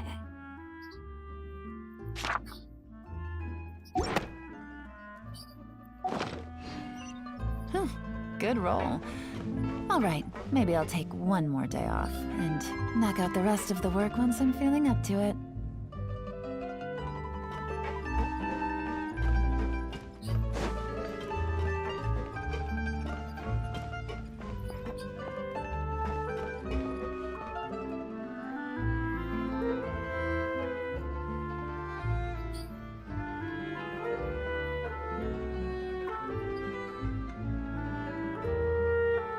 Apa yang ku cari tadi ya?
navigating the...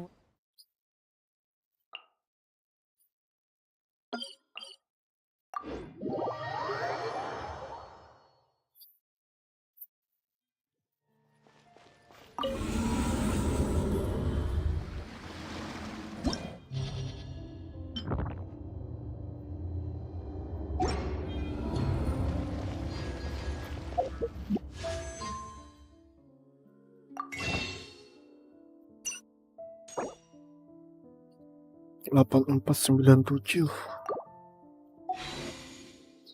masih kurang banyak.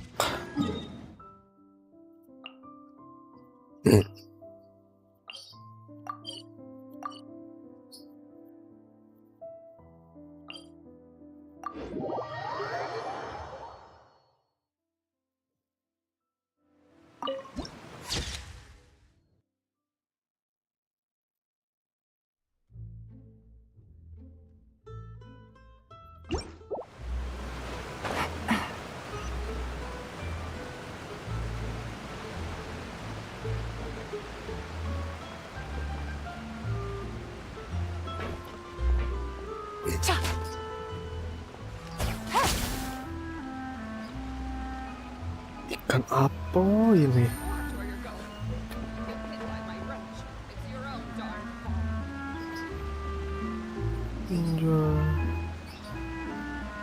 Gede banget.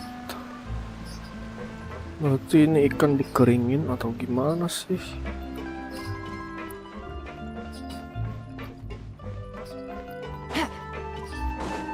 Anjir, ada ikan yang digantung. Ikan hiu kah? Bukan.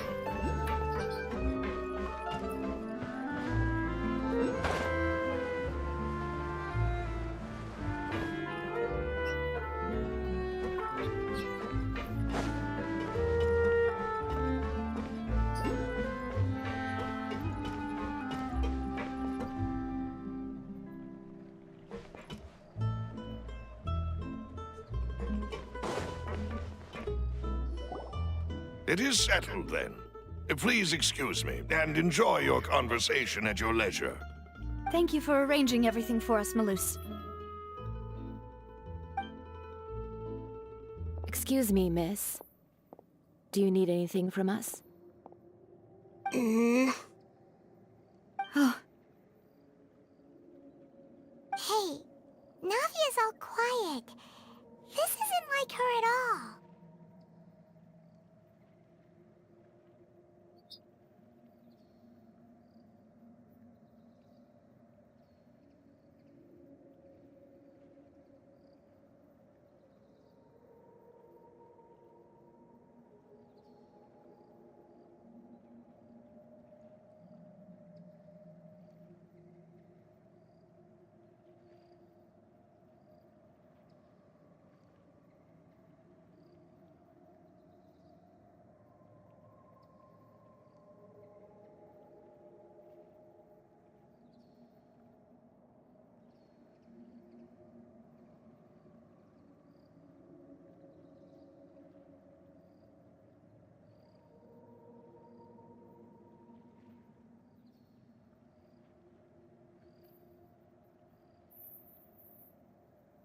I'm sorry that I only came to visit after all this time.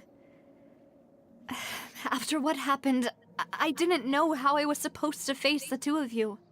Ah, if it's about that, there's no need to apologize. After my husband died, Spina di Rosula sent us a lot of mora and support. I understood your guilt and apology to be genuine. But aren't all of those things nothing compared to the loss of Jacques? I can understand the kind of pain that comes with losing a father so needlessly. You don't understand at all. I didn't know how to face you, because I didn't know what I could possibly bring as a consolation gift. I know only the full truth could bring closure to you, and to all of us. Mm-hmm. I'm sorry. I appreciate the sentiment, but you don't have to carry all that guilt. On the matter regarding my husband, My daughter and I have more or less found our answer already. Would you mind sharing it with me? I really can't believe that my father could ever bring himself to shoot Jacques. I always knew that my husband's money was earned through others' suffering. He told me countless times that if he could turn back the clock, he would never go into the synth business again. He had many regrets, and felt that he took the idea of providing for his family too literally. For the longest time, he thought Mora was everything. So when Mr. Callis came to him with a proposal, he accepted it almost immediately. He tried to be as careful as he could, but even so, he was still found out by the higher-ups. They found out about his betrayal? Papa didn't say that exactly, but Papa did tell me that I should never be ungrateful. Before he left that day, he told me that he had no choice. It was only later that I realized it was his final farewell to the two of us.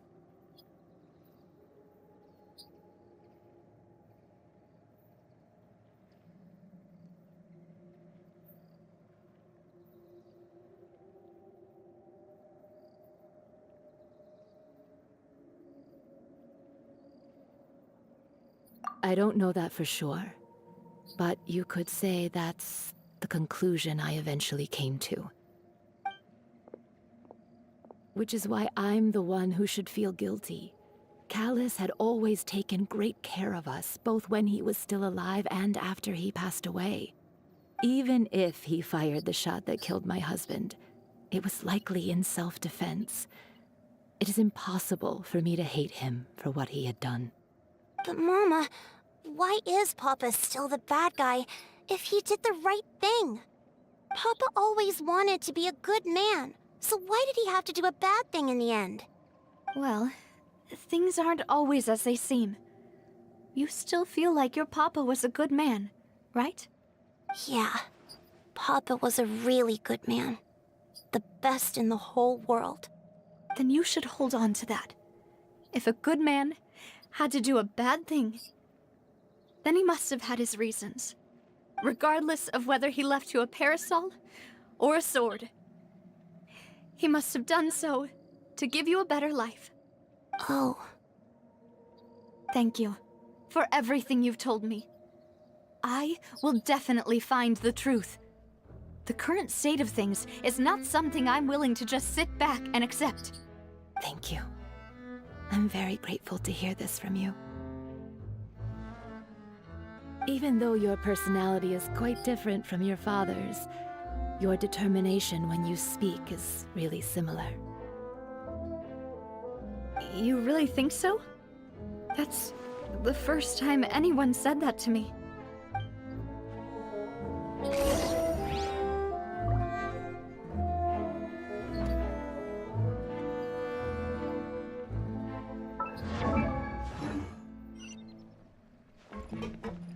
Are you okay, Navia? I'm fine. Don't worry. Let's investigate the 3 suspects next. Florent should be nearby, and we should be able to find Thierry and Uncle Marcel in the city. I'll get myself together on the way, so please don't worry.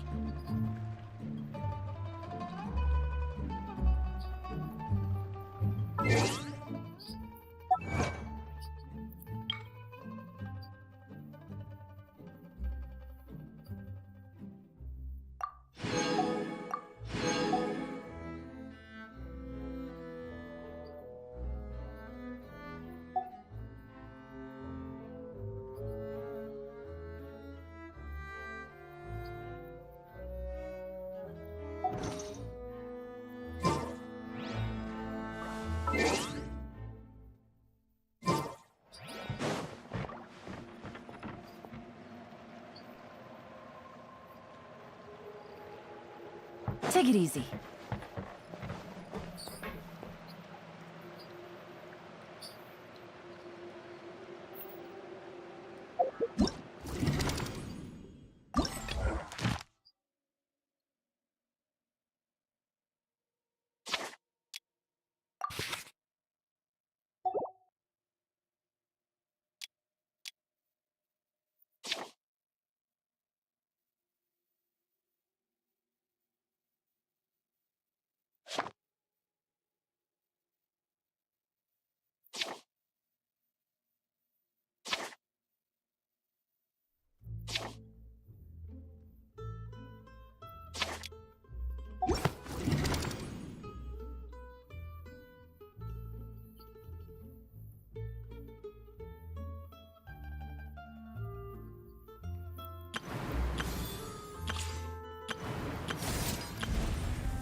Greetings, boss. How may I be of assistance today? I'm sure you've heard about what happened at the Opera House. Someone got turned into water right in front of us. Yeah, I've heard. With something that dramatic, I'm sure journalists will milk it for all it's worth. And it'll be all the talk for the next several weeks. It also reminded me, on the day that the incident happened with my father, it was raining outside, and we found some clothes left at the scene. After my partner here put the dots together for me, I feel like we should try to reopen his case. Can you do me a favor and try to recall what happened that night? Let me think.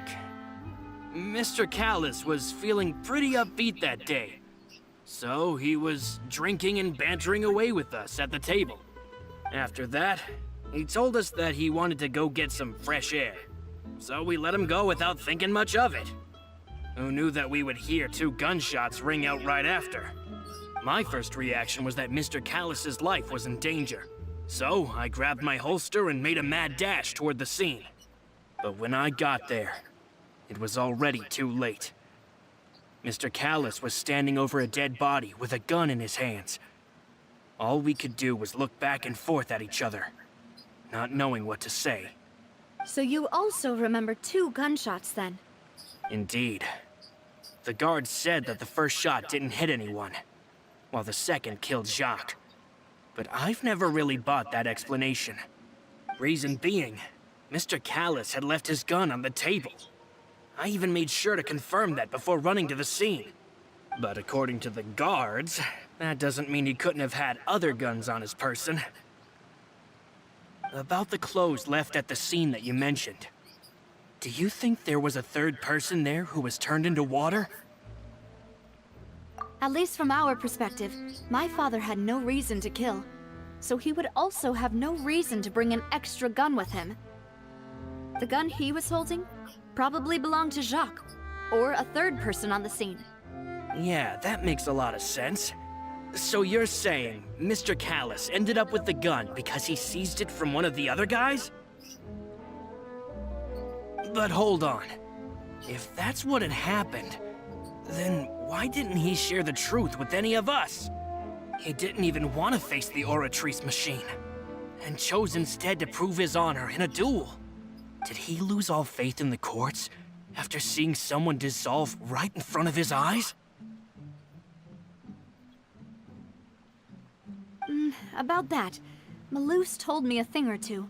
So, I think I can understand why he committed to the duel. I'll tell you everything, once the whole truth has been revealed. I understand. Then, I'll leave Mr. Callis's honor in your hands, boss. And if I may just say one more thing. The whole Callis the Unfaithful epithet has been a thorn in my side since the day it was invented. Many people have laughed at me for still calling him Mr. Callis, even after so many years have passed. But it was Mr. Callis's trust that allowed me to rise through the ranks of Spina di Rosula and live the life I lead today. No matter what others might say, he'll always be the man I respect the most. And he'll always be my boss. Don't worry. I will definitely find the truth. You and all our other comrades at the Spina deserve to know the truth as well.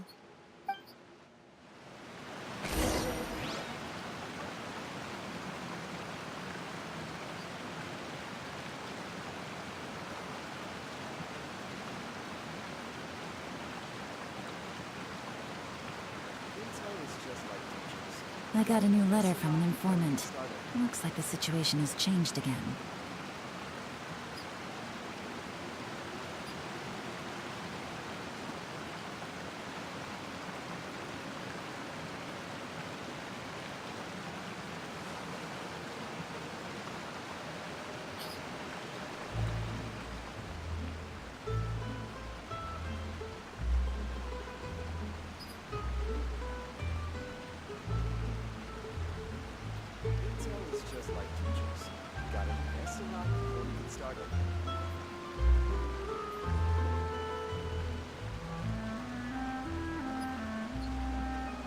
Navigating the world is a whole lot easier with a few different identities to choose from.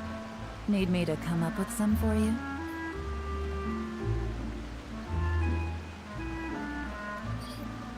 Spina di Rasula.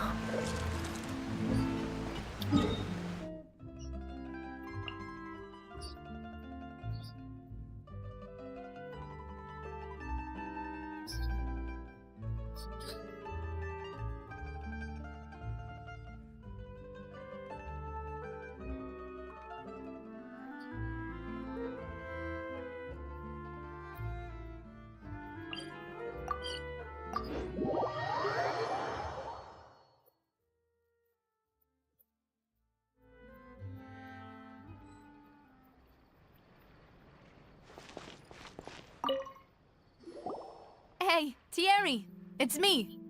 Oh, now, what brings you here, Miss Navia? I've heard that you made quite the name for yourself at the Opera House.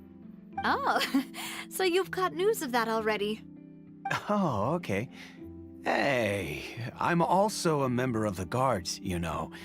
The way you make it sound, people would think I was sent off to Poisson because I had done something wrong. Are you sure there isn't a little bit of truth in that? Under normal circumstances, shouldn't you have been called back to the city already? I mean, where I work is really up to me. Let's just say I enjoy the ambiance of Poisson. Callis did a fantastic job running the town, building Spina di Rasula from the ground up and clearing many obstructions in my way. It would be next to impossible for me to find a similarly easy but high-paying job in the city. Anyway, enough chit-chat. Are these two friends of yours? You, here for some formal business? Yes. These two are my partners. What happened at the Opera House made us realize that Linny's case and my father's may be related. We're trying to reinvestigate the details of my father's old case. Ah, I get it. You think there might be more to the case now that we know people can be dissolved into water, right? I was also flabbergasted when I first heard of it. If you want to go through the original files from your father's case, I can help you look for them. That'd be much appreciated. Thank you. Actually, I have another question. Do you have the authority to dispatch Gardamex? Of course. Without them, I couldn't possibly handle Poisson on my own. Why do you ask? We definitely can't use them to forcefully get more evidence for your father's case. Well, you see, just recently, we were attacked by a horde of unnumbered Gardamex in the city. So, if you hypothetically wanted to do something against me, all you would need to do is get rid of the mecha serial numbers and send them after me. Then you think too highly of my abilities.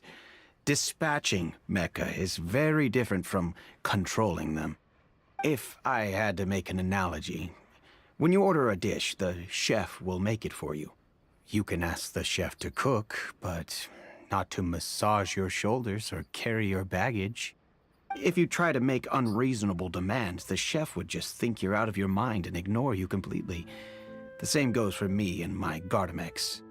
Removing a serial number is also not as easy as you might think. There are a lot of complex steps to it, and it's almost impossible to keep it a secret. So I can promise you, those mecha were definitely private units. They're certainly not cheap. So, whoever their owner is must be super rich, powerful, or both. Now that you mention it, though, being in the synth business would definitely be profitable enough to afford this.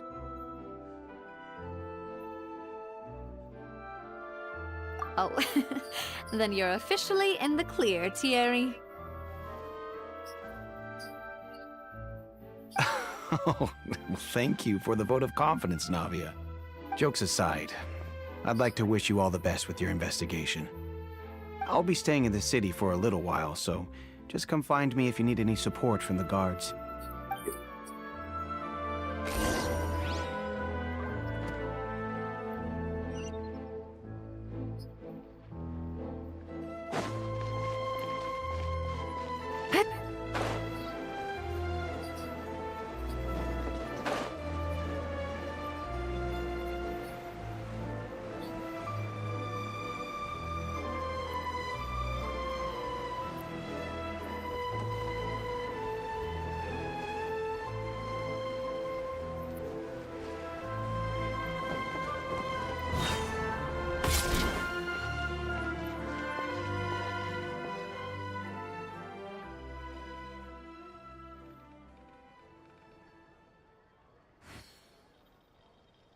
Being skilled at something doesn't make it a hobby.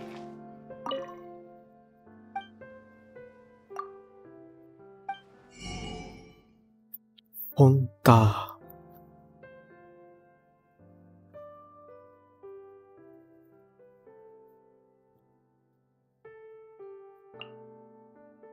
Fermented juice. Milik.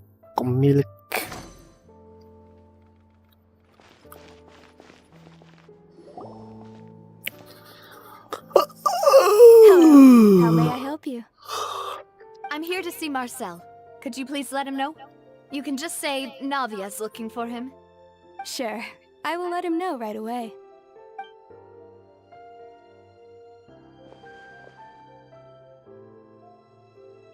Navia, hello. Sorry to keep you waiting. I'm not as young as I used to be, so my legs are giving out a bit. Oh, it's all right, Uncle Marcel. There's no need to stress. I just wanted to talk to you briefly about what happened in the Opera House. I'm sure you saw everything too, right? Yes, I've never seen anything so strange. Oh, you were at the Opera House too? That's right. I went there with Navia to see the magic show. Who knew it would turn into a whole murder mystery? I also witnessed your marvelous sleuthing work. Quite impressive. To beat the Hydro Archon at her own game on her own turf, I can already imagine everyone in Fontaine discussing your exploits over a few glasses of wine. Oh, Paimon doesn't want to become the talk of drunkards. Apologies. It's just how Fontaine is as a nation. Everyone loves drama and theatrics. Uncle Marcel, you've also noticed that other thing, right? The fact that humans can dissolve in water? Yes, I was reminded of your father's case right away. Is that what you're investigating now? Exactly. I still don't have much solid proof, but I can sense that the other side has already begun to act. Oh, and what makes you say that? We were attacked on Araneus by some unnumbered Gardamex. And there was also an attempt to get me to drink water from the primordial sea. If not for the vigilance of my partner, I probably wouldn't even be here talking to you right now. Oh, you're giving us too much credit. Wasn't it you who protected us? Alas, it seems things are heating up again. The peace that Callus sought so dearly will soon become a thing of the past. But rest assured, Navia, Poisson will always remain a safe haven for you. If you're scared, you can always return there. If anyone dares to lay their hands on you there, the Confrérie of Cabrières will use its funds to the last Mora to bring them to justice. Thank you, Uncle Marcel. But I don't intend to go into hiding. I'm going to strike while the iron's hot. Do you have any new thoughts on my father's case? About that. Sorry, my age is catching up with me, so it'll take me a while to recall my memory.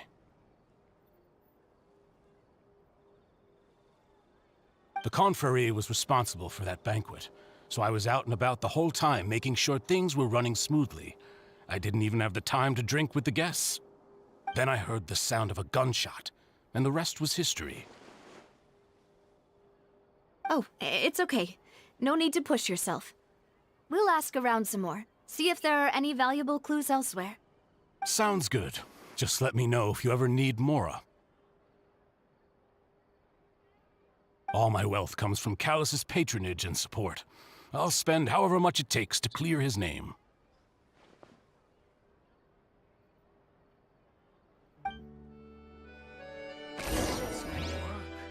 just treat them as new samples.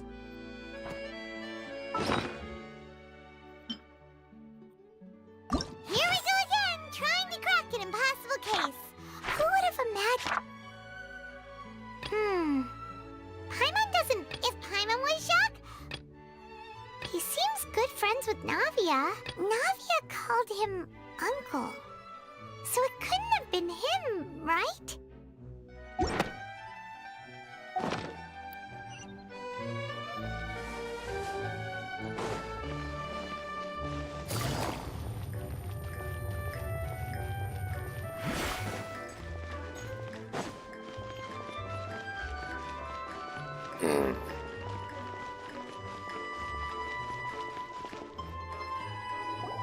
We've talked to all 3 suspects, purely based on their conversations with me. None of them sounded particularly suspicious.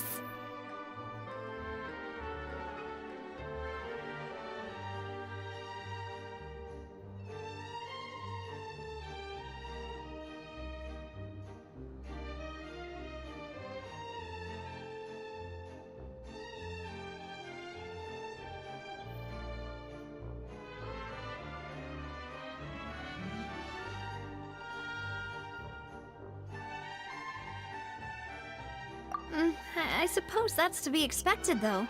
If a single conversation's all that's needed to find them out, then my father wouldn't have needed to investigate the case for so many years.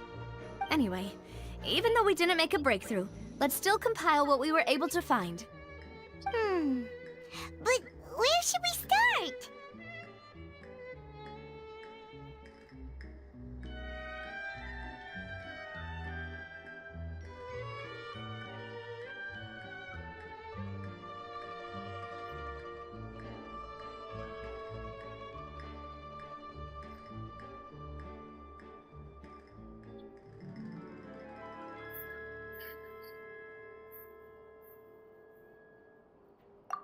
You're right! Flora mentioned that Callus probably only ended up with the gun because of circumstance.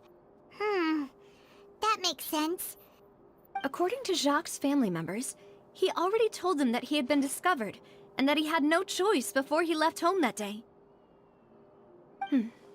If I had to guess, he probably received an order from the synth boss to kill my father. Had he refused, he and his family's lives would have been forfeit. So, Jacques fired the first shot?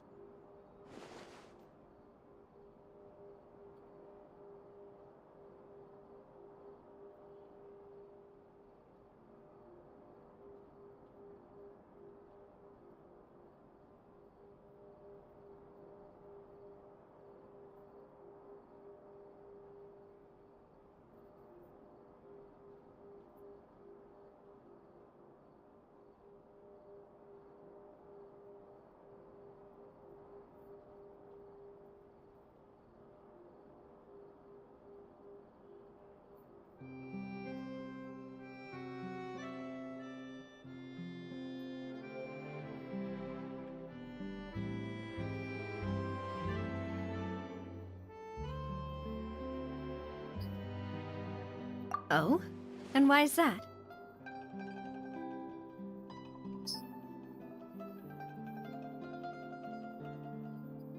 Ooh, that's a good point. Jacques probably already knew that he was just being used as a tool for murder. And once he had completed his mission, he'd be of no more use to his boss. So, what would make more sense from his perspective would be to turn his back on the Order and seek protection from my father.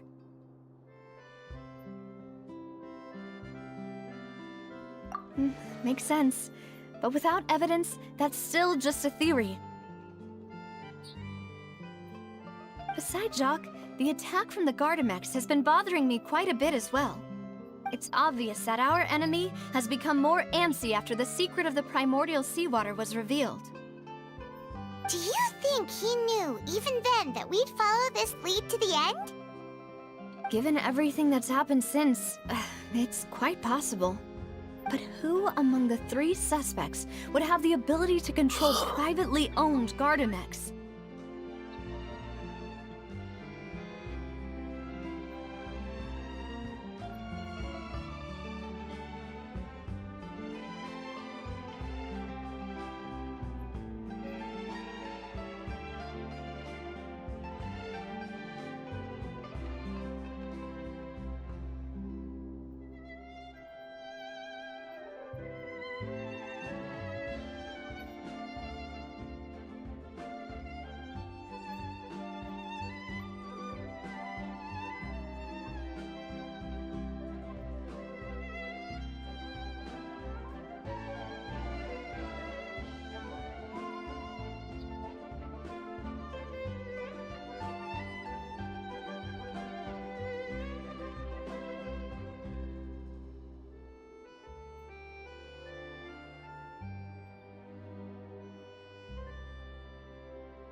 Florent?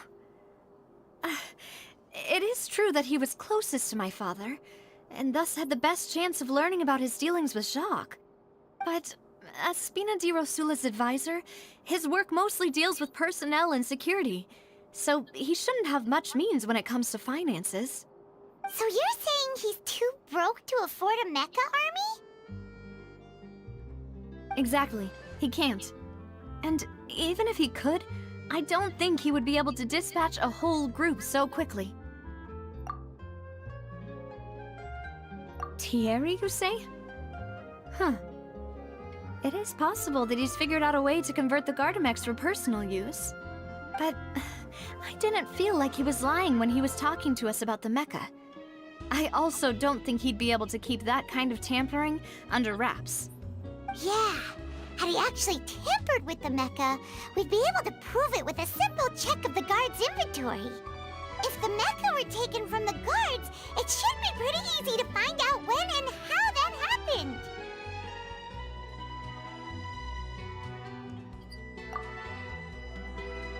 Uncle Marcel? My father did really trust him. And they worked together on a large number of projects. Maybe that's how he got to know Jacques. And with funds from the Confrérie, he could also afford a large number of Gardamex.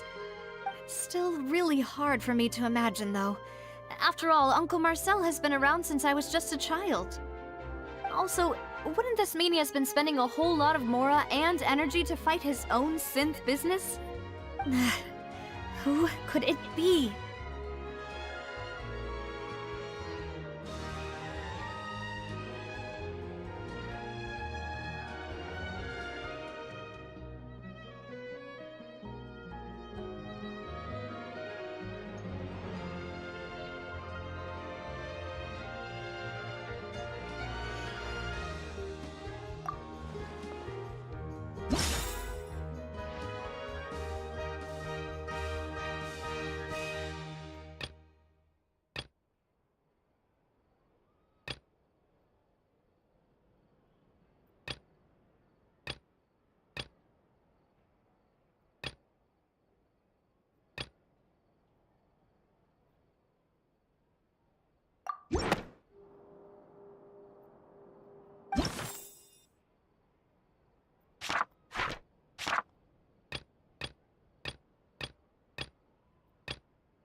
You know, if you think everything through, Uncle Marcel is indeed the most suspicious of them all. Could we be missing other suspects? Malus didn't know about the people turning into water thing when he narrowed it down to these three, did he? Malus has always been very reliable, and his judgment of others' trustworthiness has been fair and well considered. When he laid out his case for the three, the rationale he gave me made a lot of sense as well. The suspect is knowledgeable about the Spina's internal affairs, has the means to dispatch Mecha to assassinate us, and possesses significant intellect and foresight. Even if I don't want to believe it, I'm starting to see how things could all tie back to Uncle Marcel.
trump card on top of all the theorizing and speculating.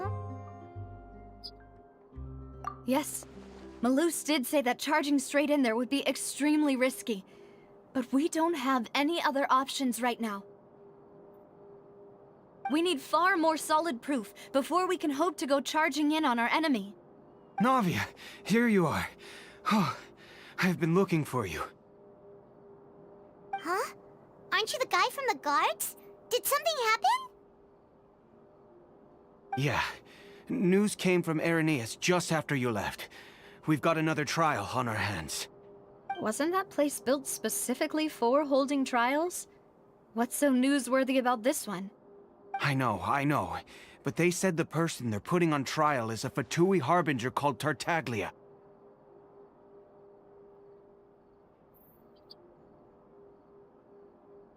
What?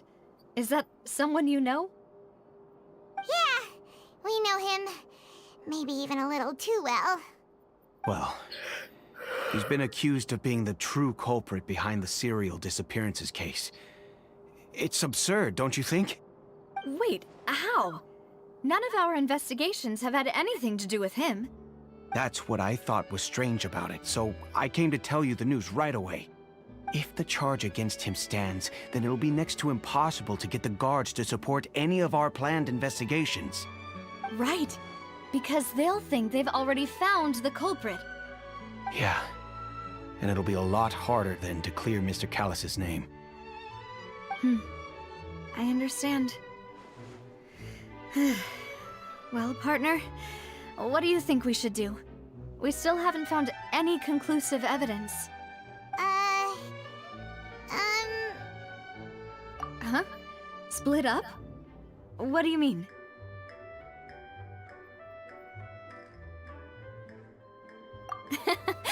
Just as expected of my partner. Since this is a trial about the serial disappearances case, the culprit's attention will be focused on Irenaeus, leaving his home base wide open. You're right. This is our best opportunity. All right then, let's do this. I'll stall them at the Opera House and charge Marcel as the true culprit. I won't have any chance of making that charge stick, though, unless we find more evidence.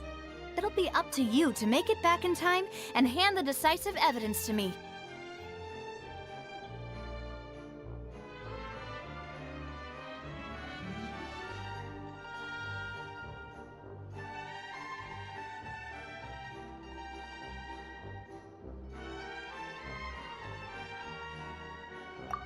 You, just like you helped us in Linny's trial. Demoiselle, please allow us to accompany you. I'm ready. Ah, Malus, Silver. When did you two get here? We heard that you'll be leaving Poisson and figured that you might require our assistance. It's our hope that your confidence will be bolstered with the two of us by your side. Thank you so much. Then, let's make haste for Irenaeus. Paimon, Traveler, I'll see you at the Opera House. See you then!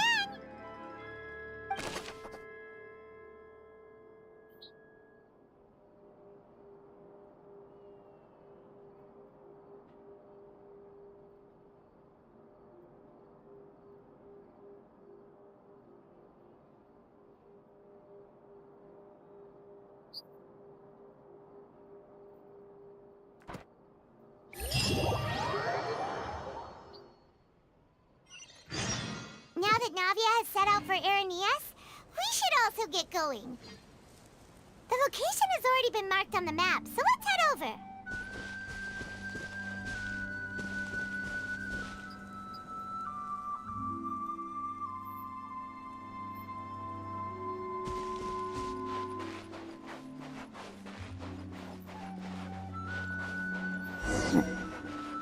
Huh.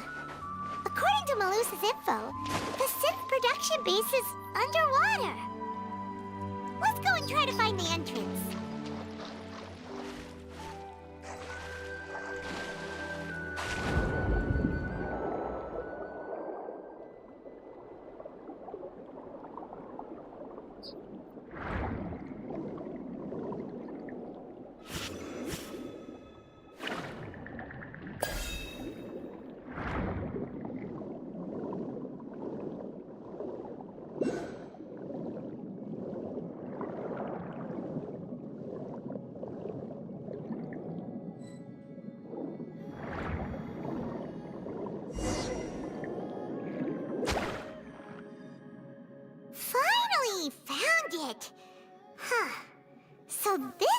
entrance that leads to the synth production base. It sure doesn't seem out of the ordinary at all.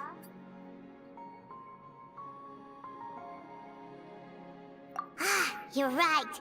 An important place like this is bound to have a ton of protective measures and mechanisms. Navia's probably arguing up a storm right now to stall for us.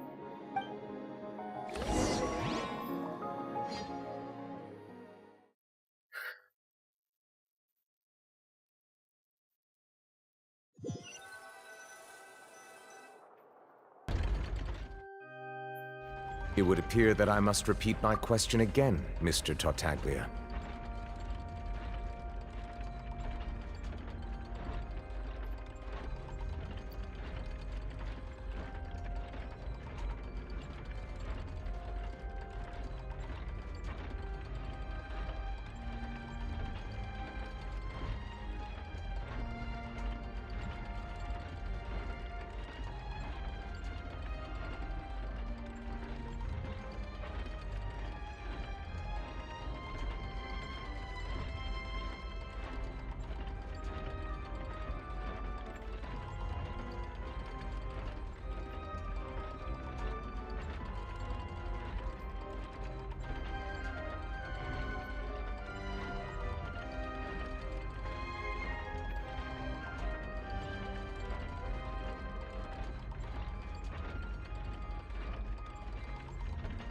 Do you accept the charge that you are the true culprit behind the serial disappearances case?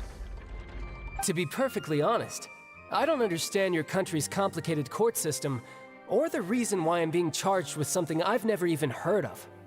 However, I did hear that people who have been charged can choose to participate in a duel to clear their name. Is that right? In which case, as long as I accept the charge, I can have an all-out fight with that champion duelist Clorend, right? I've got to admit, that's one of the most enticing offers I've ever received. When I privately sparred with her last time, she was obviously holding back. Real disappointing. Hey! Don't you understand? You're currently the prime suspect for a major case. This isn't the place for you to be looking for fights. Oh? Sounds like the Hydro Archon wants to lecture me on the ways of the Opera House. Then why don't you duel me too? I'm the kind of student that learns best in the heat of battle. No. That's not what I meant. Alas, it would appear that communication with the defendant is going poorly, and we have made very little progress. In that case, let me explain everything from the very beginning again. The goal of this trial is to determine the culprit behind the serial disappearances case. That case had nothing to do with him! You've got the wrong man! Huh? What's going on? Why is she interjecting again? I told you it couldn't be one of the Fatui Harbingers. Miss Navia, this is the second time you've interrupted the court proceedings. I only tolerated your behavior last time because you were able to provide the court with a key eyewitness. But that was an exception rather than standard court protocol. I can very well charge you with contempt of court for your interjections. Oh, please. Did you ever think I had any respect for this place's pointless theatrics? We can put that discussion aside for now. I'm not here to argue with you. I'm here to charge the true culprit behind the serial disappearances case. And if my charges prove true, then Tartaglia here will be proven innocent by default, correct?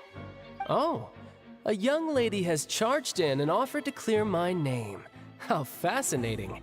Well, I'd gotten half bored to death by all these rules and procedures anyway, so I'll take you up on that offer. So, Your Honor, is there nothing else for me to do now? You may take a seat for now in the audience, but that doesn't mean the suspicions against you have been lifted. Now then, Miss Navia, who is the person you would like to charge instead? That person is...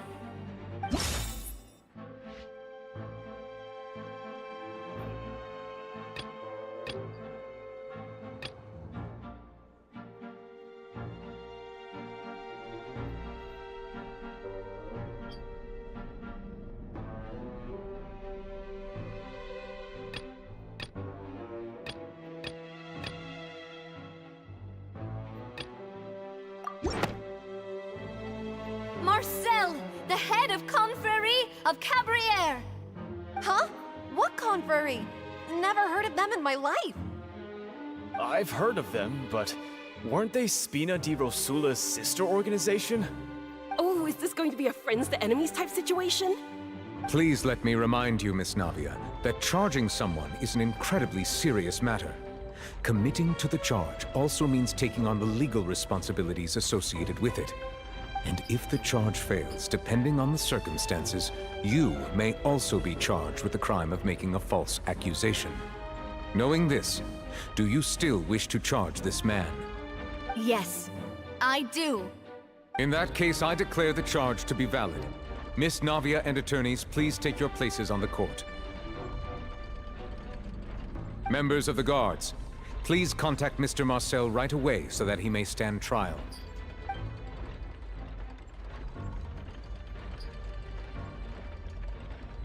Mr. Marcel, you will not require an attorney.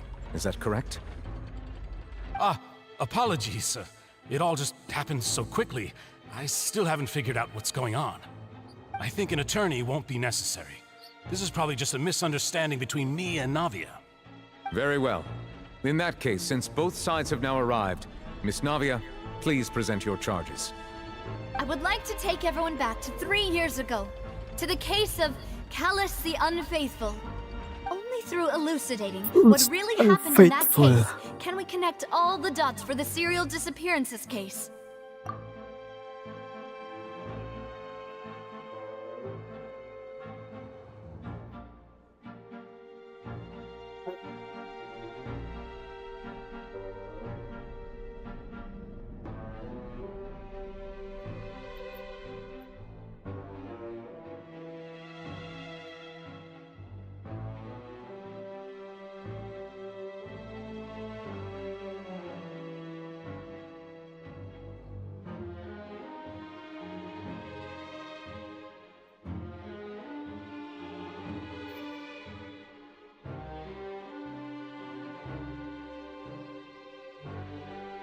Navia, do you really think that I was the one who killed your father? Come on, why would I do that? Callus was my benefactor, and remember both you and I only ran to the scene when we heard the sound of a gun. If that's enough to make me a suspect, wouldn't that make everyone at that banquet a suspect as well? I think there's no point in getting into the specifics right now. The audience doesn't even have the big picture yet. Even I'm struggling to remember some details of that case. Exactly correct, Your Honor.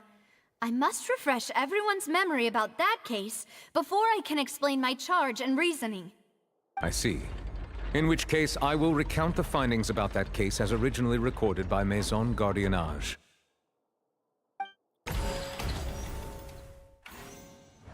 On the day of the murder, Spina di Rosula hosted a large banquet in a countryside estate owned by the Confrérie of Cabrières.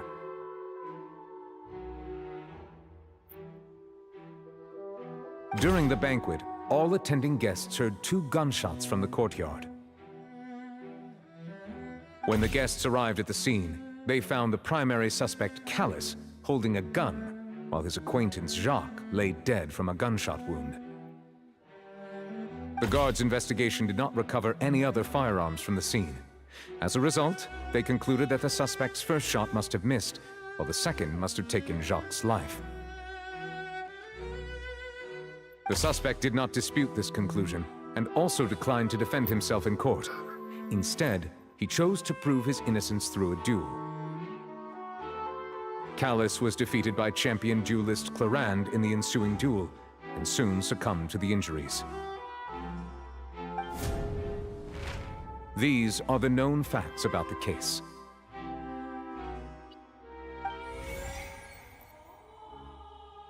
The one with the motive to kill was Jacques, not my father. And even so, Jacques still had no reason to pull the trigger. In truth, the third person shot Jacques first, and was shot in turn by my father when my father seized the gun from him. After that, the true culprit turned the third person into water, erasing all traces of him from the scene. Thank you for the summary, Your Honor. Of course, the guard's conclusion appeared quite sensible to us at the time. However, we should revisit the case now that we've gained new information about the abilities of water from the primordial sea.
Something's not right.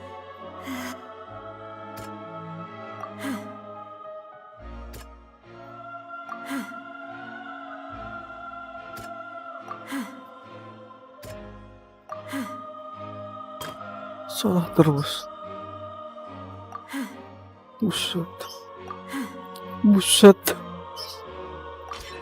The testimony of the victim's family confirms that Jacques had thoughts of assassinating Callus when he set out for the banquet. However, in the end, he reconsidered and instead shared everything with Callus, hoping to seek the latter's protection. Unfortunately for Jacques, the true culprit had already considered this possibility and had sent out another assassin.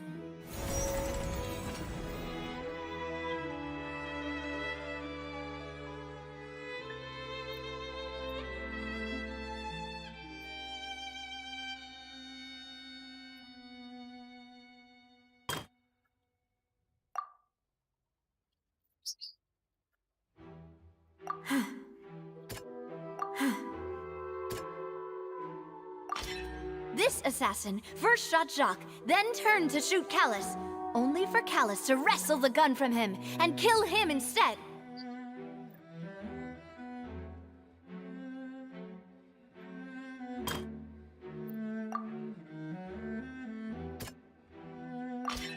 A pile of clothing was found at the scene.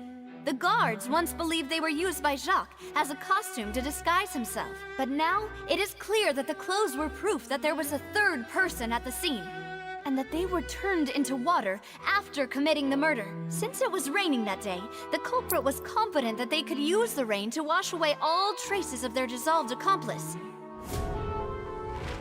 Realizing this, the true culprit caused the hired assassin to dissolve into water, leading everyone to believe Callus was responsible for Jacques' murder. This is the true version of events.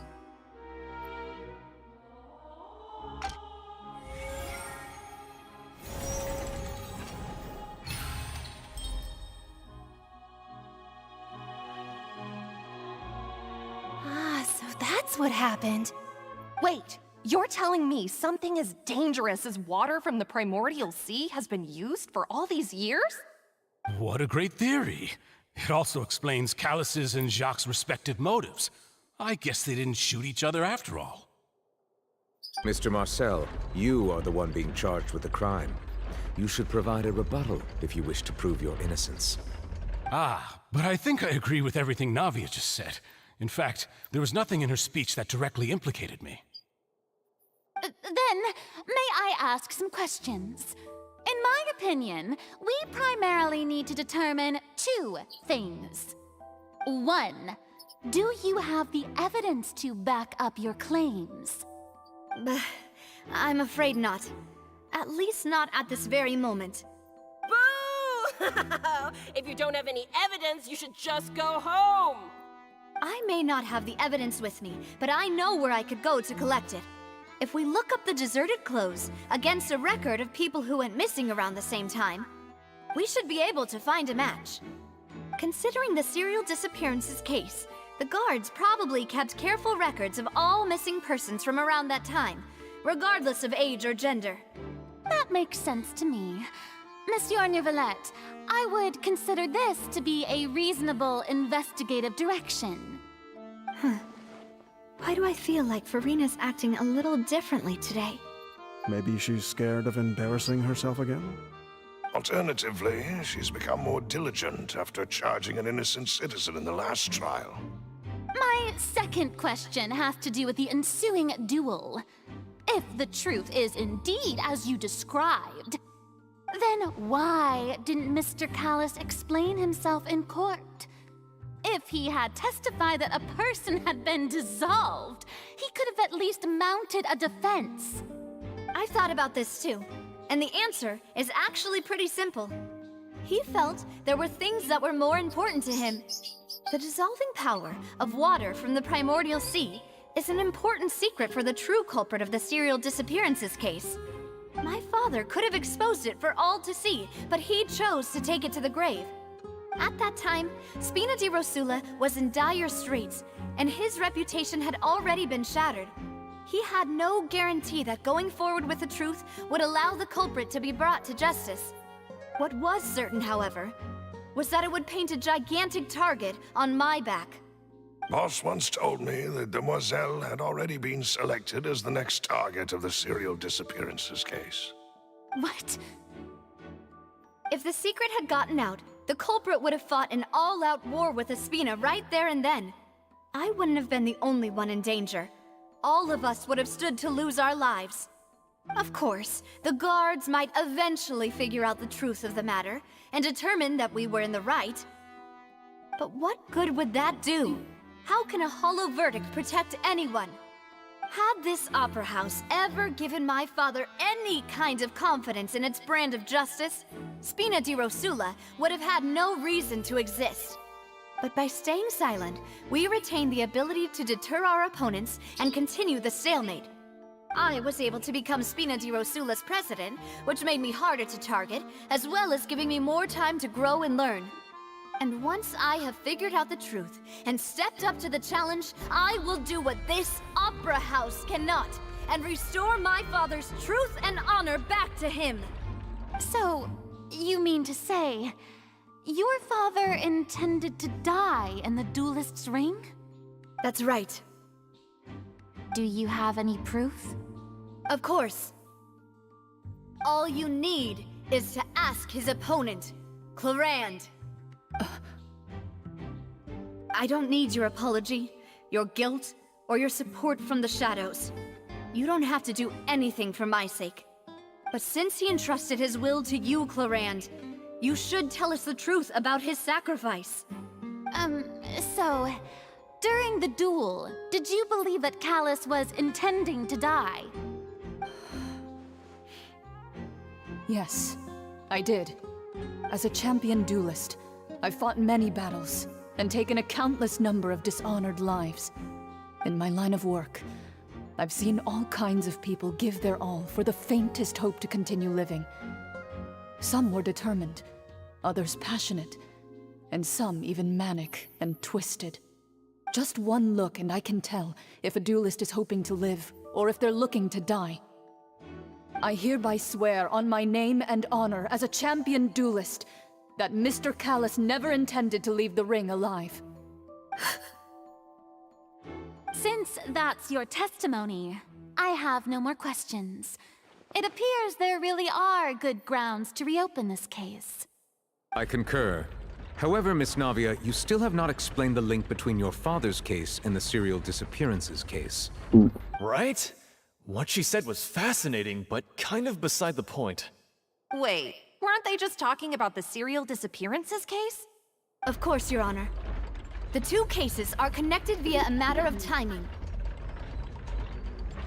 In my father's case, the culprit intended to kill both Jacques and Callus.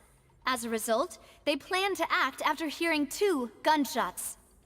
And, at the end of Linny's trial, the culprit also only dissolved the victim in front of everyone because they realized they were at risk of being identified.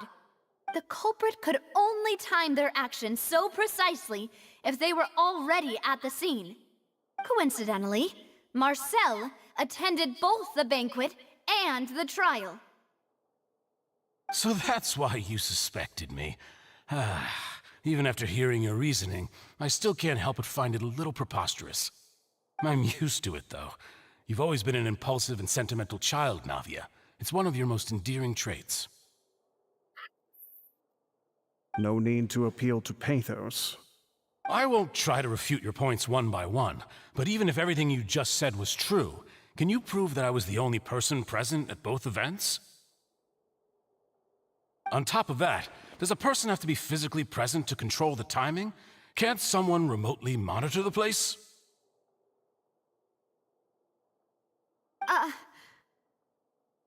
Know what she can say to that. I know that even with that, you might still think you can reduce the list of suspects with some further investigations until I'm the only one left on the list. Alas, who won't feel at least a little hurt by an accusation of murder from a girl you see as your own daughter?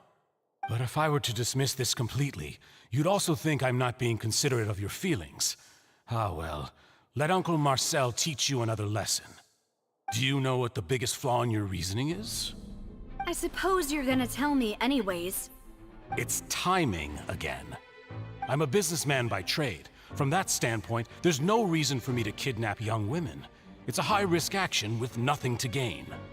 In addition, I left my home in Snezhnaya when I was young to come to Poisson and work in some trade. My business only thrived when I received Callus's patronage. But the disappearances began before I ever stepped foot in Fontaine. I do apologize, demoiselle. This was my mistake. No, it's not your fault. I'm sure he had come prepared. Is there anything else you'd like to say? Would you like to check the date of my first business license against the first known case of the serial disappearances? You can also take a look at my border entry records, or ask my friends and family when I left Snezhnaya for the first time. Could those records and testimonies do something to appease the unspeakable anguish in your heart? In your heart? She got the wrong guy. At this rate, Navia will be convicted for falsely accusing him. I think you've done a superb job of dissecting your father's feelings as he neared the end of his life. But aren't you going against all of his wishes and expectations right now? He wished for you to become more rational, collected, and conscientious, instead of dwelling only on your own feelings. Once you've learned to be more considerate of others' feelings and to stop rushing headlong into things, you'd have met most of his expectations. This isn't just about me, and it never has been. The It biggest never difference has between me been. and the rest of the victims is that I still have the ability to search for the truth, while that same agency has long been taken from them. The people whose families were destroyed by synth abuse, the people who lost their loved ones to the serial disappearances, and the people who suffered tragic ends due to their sense of justice. Many people's images are flashing before my eyes. I'm sure some are coming to those of you in the audience as well. And whose image do you see, Marcel? Is it a man named Vacher? Oh, so you do know that name. I'm merely surprised you'd suddenly say the name of someone I've never even heard of. I was waiting for you to say that.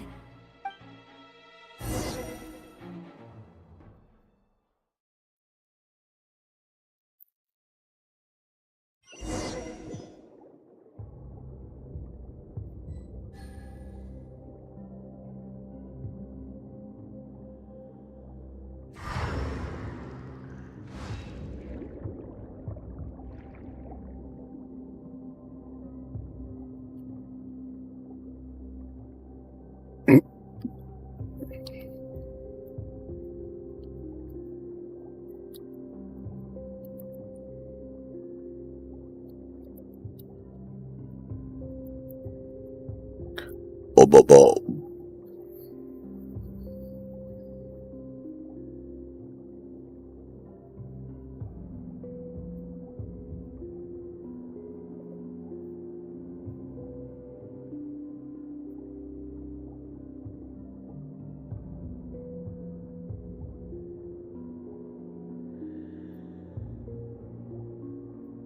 Mungkin tak ada ya. Ayo hidden chest. Di mana lau?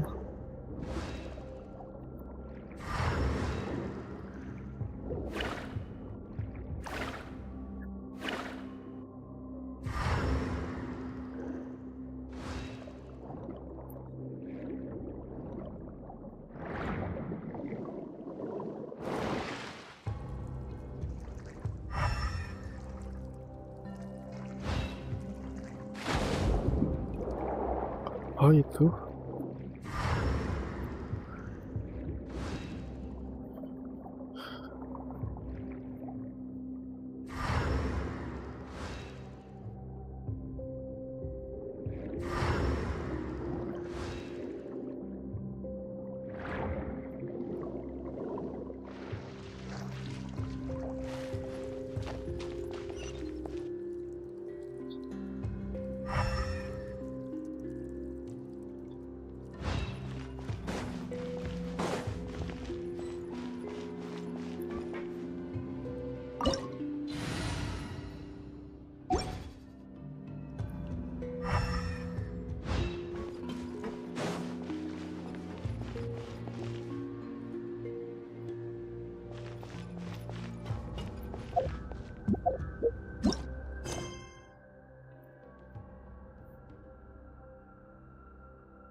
Ada ya.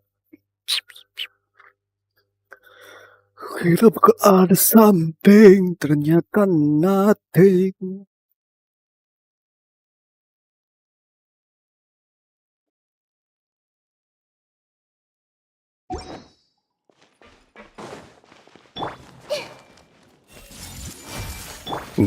Allow me!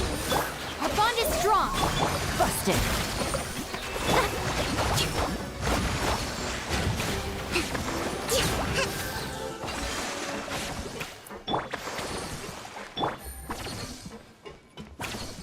Take it easy.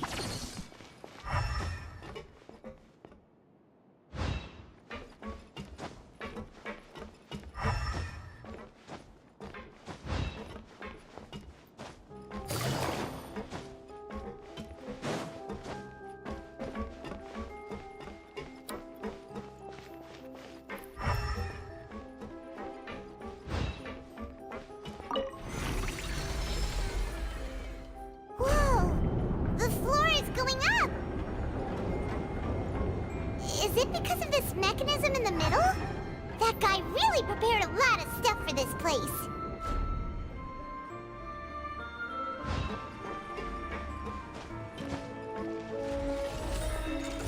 Oh, kan ada kan hidden chest?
I got a new letter from an informant.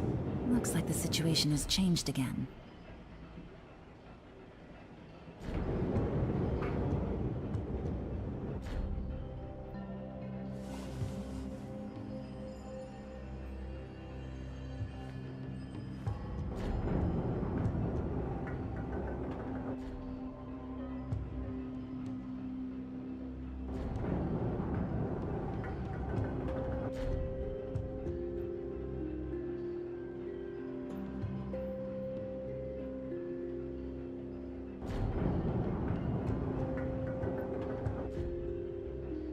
Navigating the world is a whole lot easier with a few different identities to choose from. Need me to come up with some for you?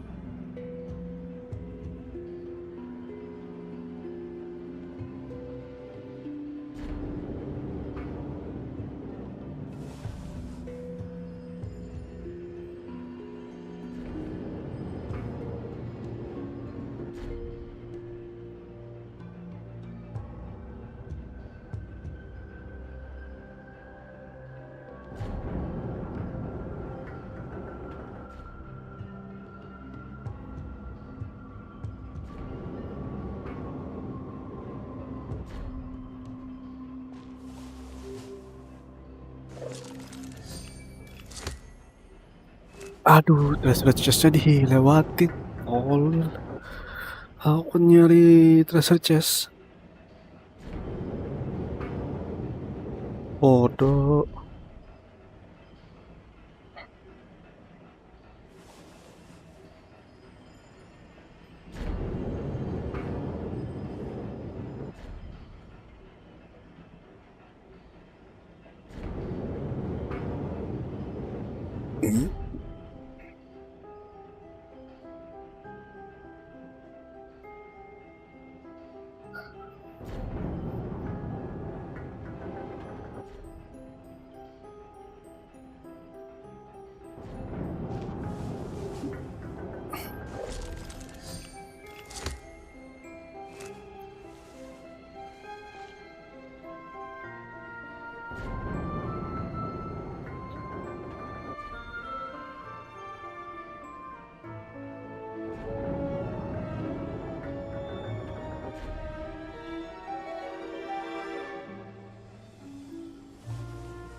I got a new letter from an informant.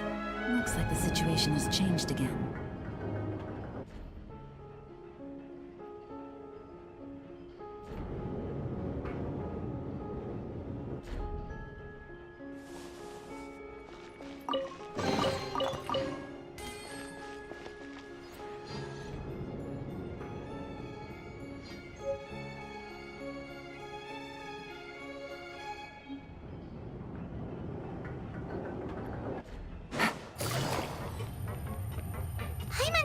We need to go up, but Paimon doesn't see a way. Let's take a look around. Maybe we'll find a hidden mechanism that'll show us the way up.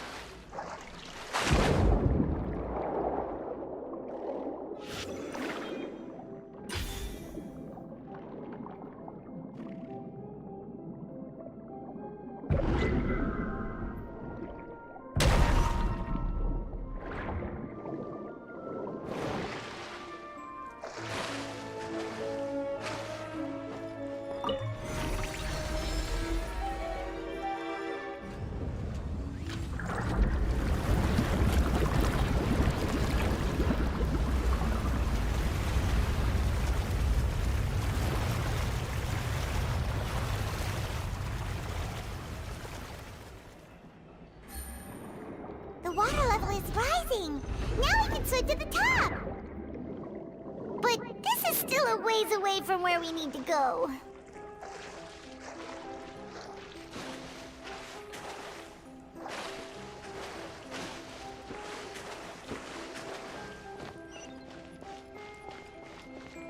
Take it easy.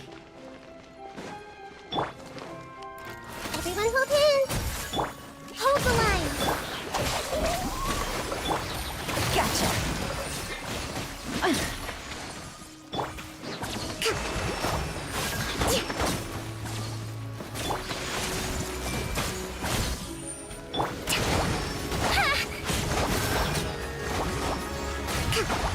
Thrust and revamp.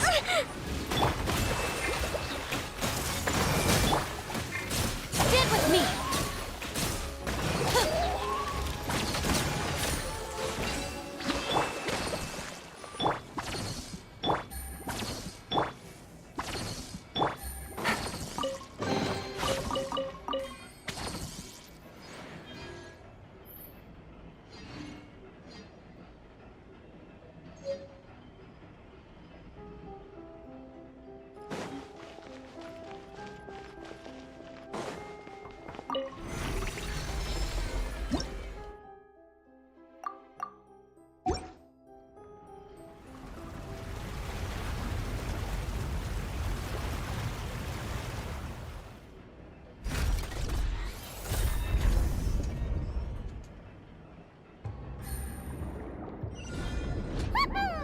Now the path is clear. Let's go.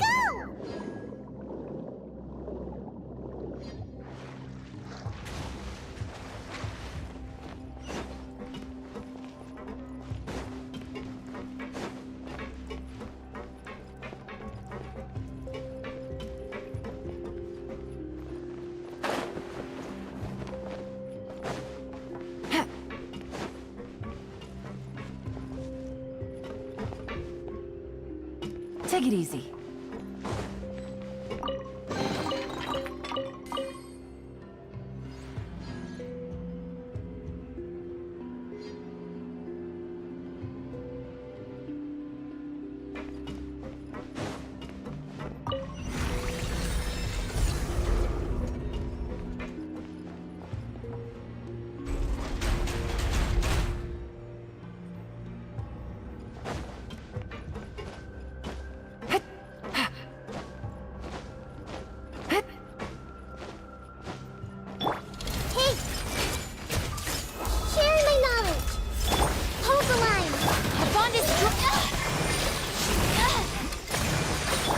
Quietly now. Game's up. Fun's over. Everyone hold hands.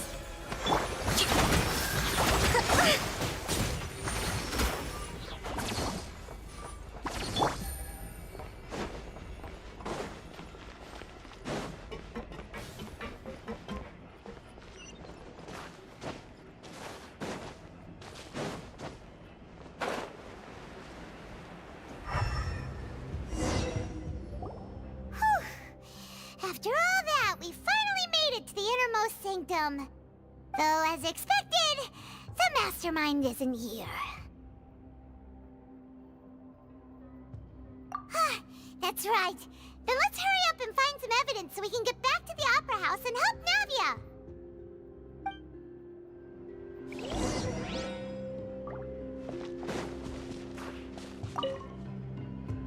What's all this?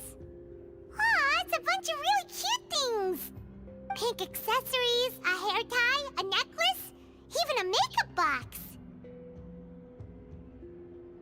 Oh, Paimon sees it too, but why are all these cute things labeled with different girls' names?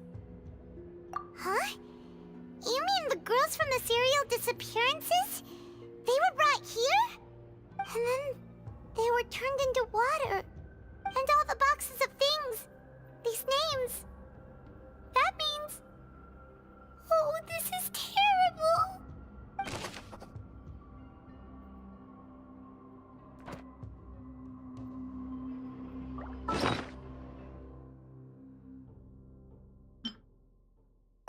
Here we go again, trying to crack an impossible case. How could it...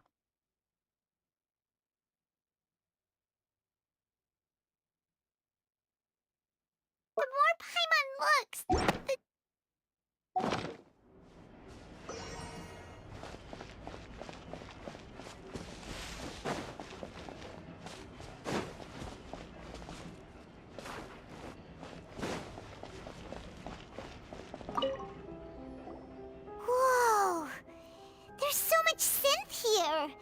And so many bottles of ingredients that probably just contain the waters of the primordial sea.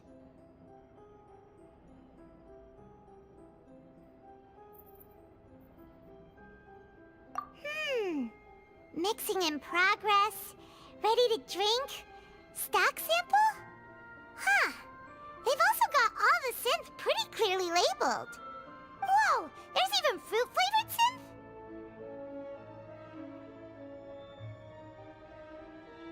Yep, it's super obvious.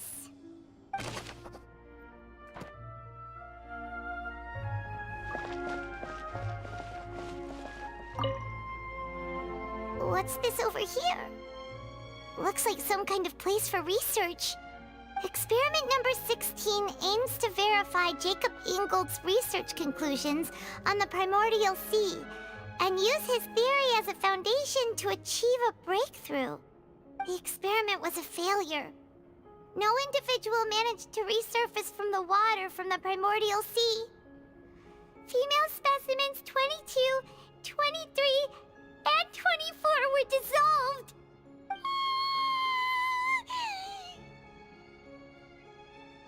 Sorry, Traveler. Paimon will try her best. It's just that Paimon's never read something so scary before. How can someone write something that terrible in such a matter-of-fact tone? You read the rest. Paimon's too scared to keep going.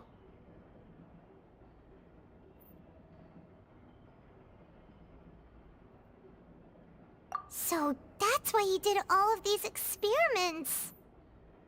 Wait, did he really think he'd be able to find a way just by dissolving people over and over? That's just insane! Huh? Isn't that the name you heard by the fountain? Paimon thought he was an eyewitness in the serial disappearances case. You mean Vache is the one who did all of these... experiments?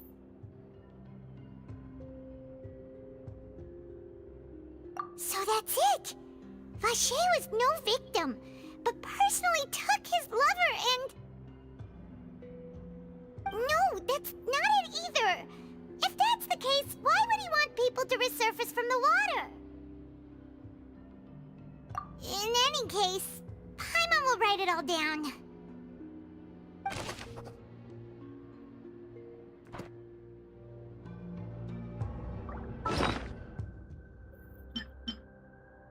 Paimon's gonna give it an ugly nickname like... Bad Water. Paimon can't bear to look...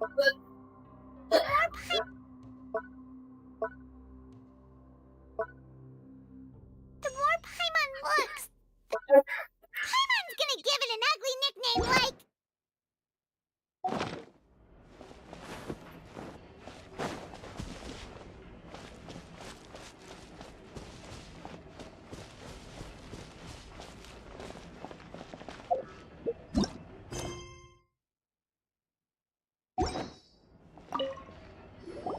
Let's see what's written here. Nothing escapes Detective Paimon's eyes.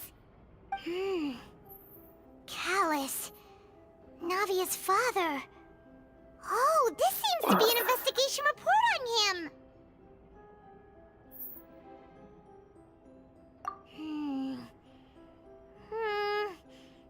Yep, it's about finding someone to assassinate Jacques and Callus because of a lack of confidence that Jacques himself would go through with it. This should prove the existence of the third person, right?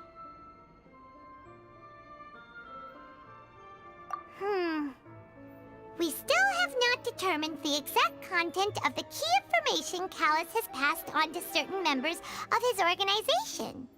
The old dog's a real menace to deal with. Even if he abides by the promise he's made to us, he will still have the upper hand. He can act whenever he wants to make our lives miserable. The only option left is to remove him from the picture entirely. I concur. Let's send someone to kill him.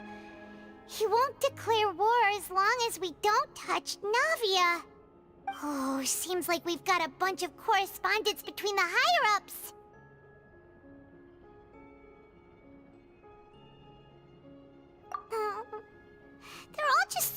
awful!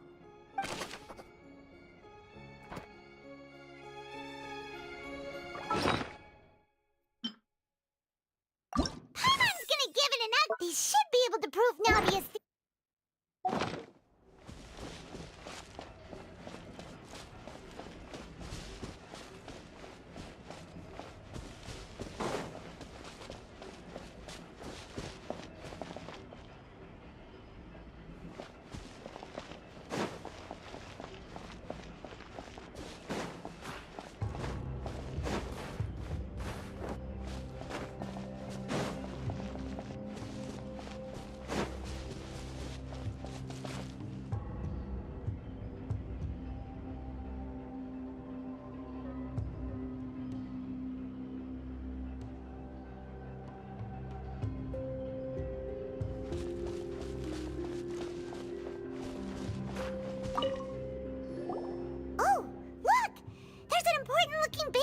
here, and it's full of water. That means this is where they make all the synth, and that special water is the main ingredient. If you dilute it with normal water, you'll get synth, but the pure stuff can dissolve a human. Paimon will take notes on this incriminating evidence.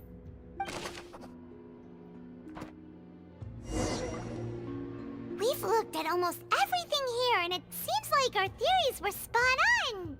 But...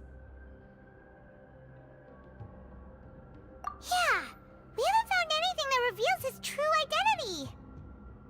No wonder even Nervalet wasn't able to find anything. Whoever it is probably destroyed everything to do with that name a long time ago. That way, even if we bring all this back to the opera, we won't be able to identify the true culprit.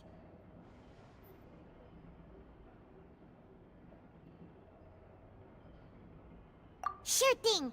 Paimon won't admit defeat to this guy either.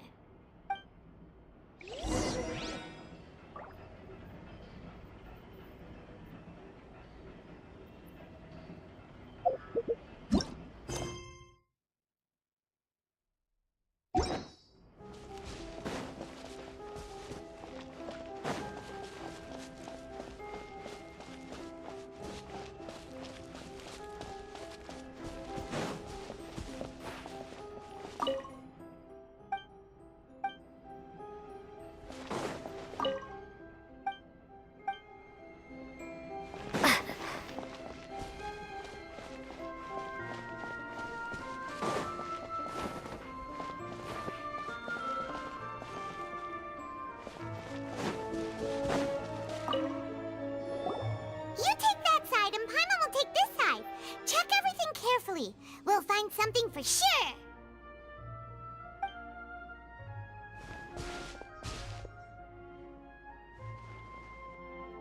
Ugh, nothing at all. And Paimon can't even find snacks either. Whoa, really? Let Paimon see. Vinier. Isn't that Vache's lover's name?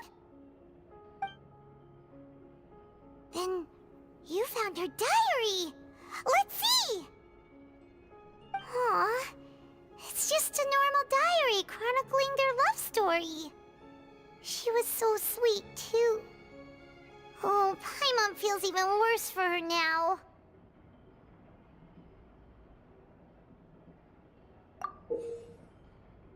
So many! A whole page's worth! But they're all crossed out. Was she unhappy with all of them? The final name she decided on was... Marcel.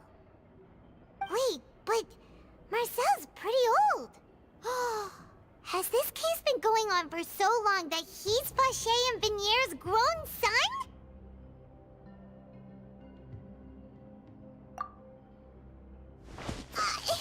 Hey! Paimon still hasn't figured it out yet.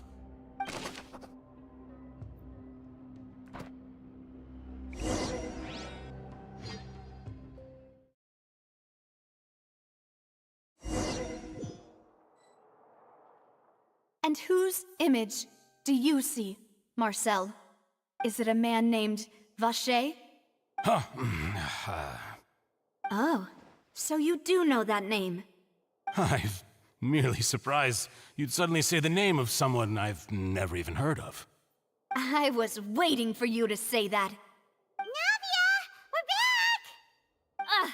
As expected of my partner. I just knew you'd return in the nick of time.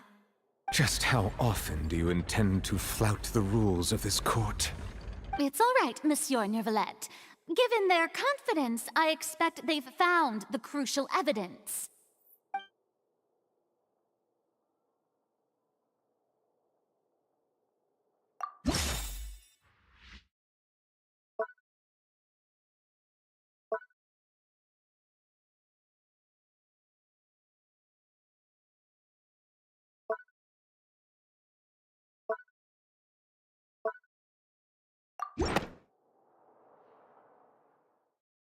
But the truth of it, Marcel, is that you've always been Vache. Huh? We've investigated your lair and we already know everything! After your lover, Vignier, was dissolved, you kept abducting young women to experiment on the hopes of bringing her back to you! You even created Marcel as a new identity and destroyed all records of your past as Vache! So that's it. Even the villains in opera performances rarely go that far. And with that, Marcel's motive has now been established. This information regarding your past also dismantles your prior timing defense. Well, Marcel, do you know where you went wrong? You fixated your gaze on the lover that passed away, instead of paying attention to the living people around you. So, you never noticed how we changed, or how we grew as individuals. You also never understood Boss's real expectations for his daughter. Or our determination to see things through. Your determination. Mr. Marcel, please speak up now if you would like to defend yourself. Otherwise, the trial will move on to the next stage. Do you really think I wanted to do any of this? Pay attention to you? What for? Have you ever paid attention to me? Ever empathized with my pain? Ever known how it feels to watch the love of your life dissolve right in front of your eyes? No one helped me. No one even believed me. All those decades ago, even the officers from the Maison Gardiennage were laughing at me. They said there's no way a human being can turn into water. So I must have gone mad from grief. Vignier's death was brushed away by all of you as if it didn't matter at all. Well, now you know, don't you? Ha! Well, it's too late now. All those who were dissolved are gone forever. You only have yourselves to blame. You set up this ornate opera house in pursuit of your so-called justice, your beloved drama, while turning a blind eye to the suffering of the people. Vignier is dead. We promised each other that we would always be together. Wherever she goes, I will follow. But I'm not from this blasted place, so I can't be dissolved, no matter what I do. Hey, is that water from the primordial sea that he's drinking? I can't dissolve! Can't dissolve! Can't dissolve! Do you all see? I can't go! I can't follow! So if I can't go where she is, what choice do I have but to try to bring her back? I did all of that, and in the end, that accursed Callus still got the better of me. I spent my entire life living on pins and needles, only to get stabbed by his idiot daughter at the very end. The suspect is exhibiting signs of mental distress. Guards, please restrain him. Don't touch me! Don't anybody come near me! I still need to save Vignier. I promise. We made a promise. Vignier. Vignier! Please, Vignier, don't think badly of me. All I want to do is fulfill our promise. At this point, the verdict of this trial is clear. With Mr. Marcel's conviction, the charges against Mr. Tartaglia no longer have any basis. Fine by me. I was in a bad mood, but after a show like that, I'm actually feeling pretty good. Traveler, please submit all the evidence you have collected to the guards, so that I might review and summarize the truth behind the serial disappearances case. The man now known as Marcel was originally named Vacher and worked as an adventurer with his partner and lover Vignier. During an underwater expedition, Vignier accidentally came into contact with water from the primordial sea and was dissolved in front of Vacher as a result. Vacher learned of the primordial water's existence through the work of others and began to kidnap young women for research, with the goal of discovering a method to restore Vignier back to life. To cover his tracks, he invented the new alias of Marcel and began to operate a business in Poisson. During the course of his research, Vacher discovered that a diluted concoction of water from the primordial sea can induce feelings of euphoria, and began to manufacture and market synth. However, as he accumulated wealth to fund his continued research and expanded the scope, he came into conflict with Spina di Rosula. After exchanging blows with Spina di Rosula for many years, Vacher decided to assassinate their president Callus at a banquet. Although the assassination did not go as Vacher expected, he was able to turn Callus into the murder suspect by dissolving the assassin he sent to the scene. And just recently, Vacher attempted to frame Linny as the culprit of the serial disappearances case, using a similar method. However, his attempt to frame Linny failed, and the power of water from the primordial sea became public knowledge. This case also exposed enough of Vacher's machinations that he was eventually successfully charged in court. Thus concludes the enigmatic history of the serial disappearances case, with the truth revealed to all.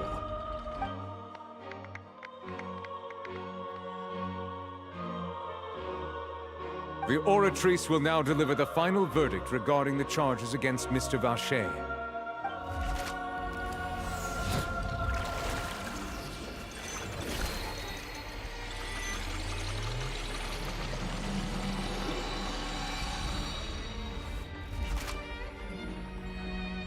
According to the judgment of the oratrice mécanique d'analyse cardinale, Mr. Vacher is guilty. Guards! Take Vacher away. Good. It's what he deserves. With that, the serial disappearances case is over now. We really just witnessed history. Who would have thought the true culprit would be such a polite and well-spoken guy? Yippee! We helped Navia bring the bad guy to justice! He's hurt so many innocent people, and now he's finally getting what he deserves. Huh? Are you okay? Demoiselle, you were absolutely brilliant. The day our late boss had always hoped for has finally come.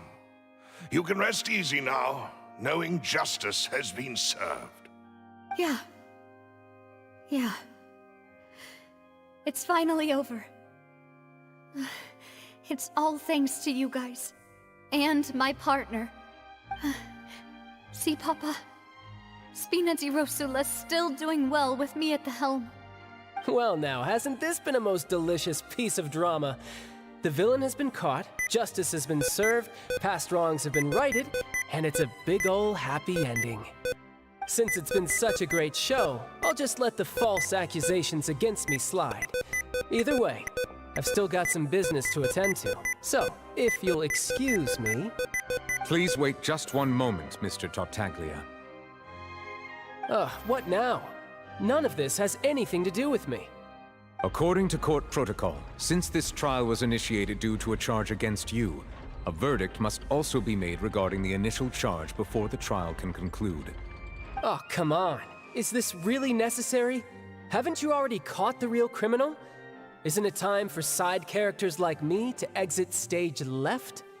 Please respect the laws of Fontaine. This has always been the rule. All right, but this sure is a lot of hassle. All I need to do is stand over there, right? Let's just get this over with. Through evidence presented in the public trial that was just held, it has Gue sementara lagi di quest ini juga. Kalau Bro Gunawan. Serial disappearances case. The guilty party has been identified, and thus it is logical to suppose Mr. Tartaglia is Lama innocent banget of the bro charges. questnya. We now turn to the Kayak nonton anime. to render the final verdict on the charges.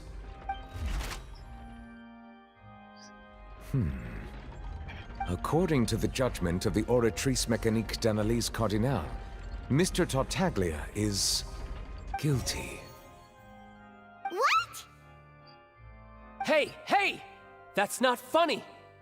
Didn't you just say I'm supposed to be innocent? What's with this verdict?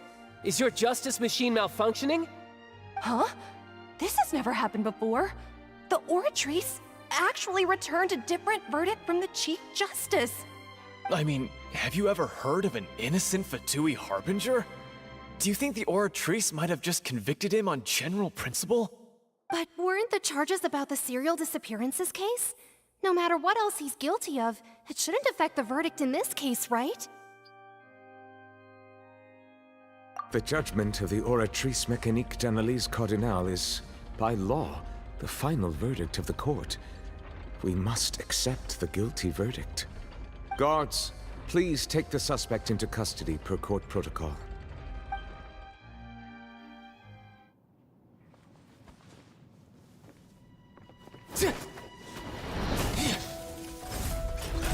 So this is how justice is done in Fontaine. What a joke. You've got your rules. Well, I've got mine too!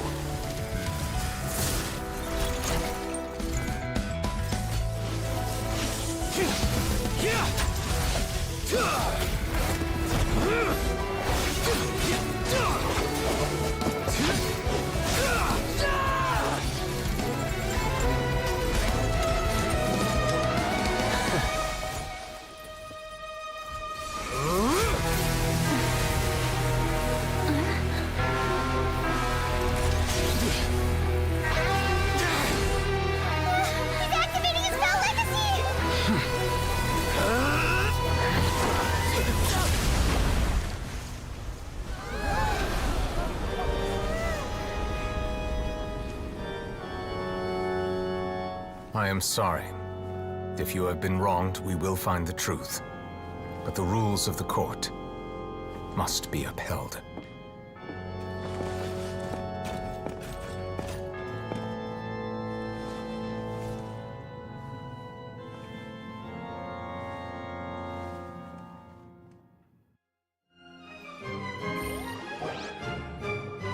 Amazing.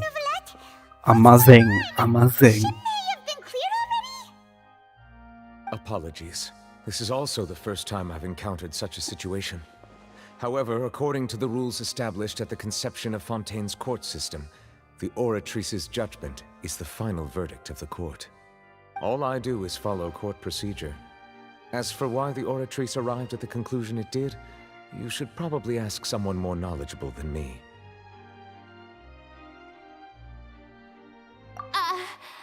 Why are you looking at me?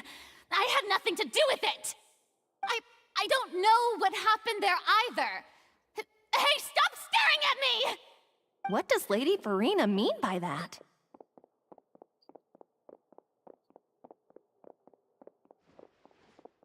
She says she has no idea either? But that's impossible. Didn't she create the Oratrice herself? Yeah, so are the verdicts reliable or not? Can results like this really be called justice?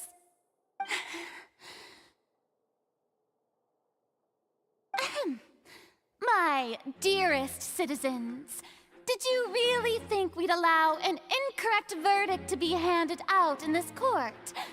Did you really believe that the judgment could be mistaken or be the result of some sort of random mishap? Don't tell me you thought even I had been blindsided by the Oratrice's result. But the way she looked just now, it was pretty obvious she had no idea what was going on. However, given the state of things, I shall give you an explanation. An Everything that just took explanation. place, including my supposed shock and bafflement, was a part of an elaborate performance, with every action meant to stir up drama and excitement. Excitement. Of course, for every performance there is a script. Everything has unfolded exactly as I expected from the very beginning. As the embodiment of the very concept of justice, the Oratrice shall never render an arbitrary judgment! If you thought Child had nothing to do with the serial disappearances case, it is only because you've been blinded by the superficial appearance of innocence. Everything he's done, not to mention the danger he poses, are beyond ordinary comprehension and completely unforgivable! All shall be revealed in time. You will come to understand my noble intentions, as well as the absolute correctness of the Oratrice's verdict. Menggelikan. Now, having said Ketawa that, kayak hantu. although I What the hate to hell? leave things hanging in suspense, it is now time for this performance to end. As the lead actress, I shall be the first to take my leave. Toodaloo! So she chose to make her escape after all, did she? What the hell? So you're saying we shouldn't put much stock into what she just said? Tulu, what the hell is that? She probably just put on that performance to save face. As for the truth, it's unlikely that she actually has any idea. However, please be assured that I will continue to investigate this case in a personal capacity. Just as I promised, if the judgment has been incorrect, we will do our utmost to clear his name. All right. Even though we feel pretty badly for him, we'll take your word for it for now. After all, he's done plenty of bad stuff, so he should have known he'd go to prison someday, right?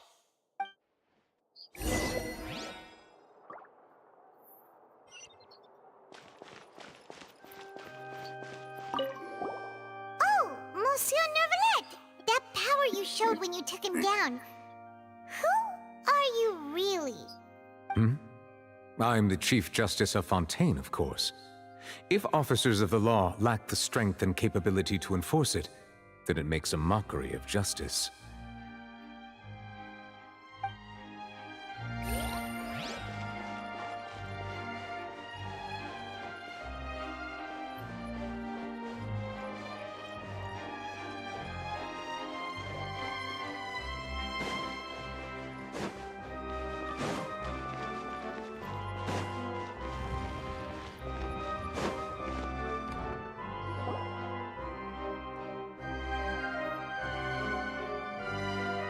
Hey, what are you doing? Quick, stop him!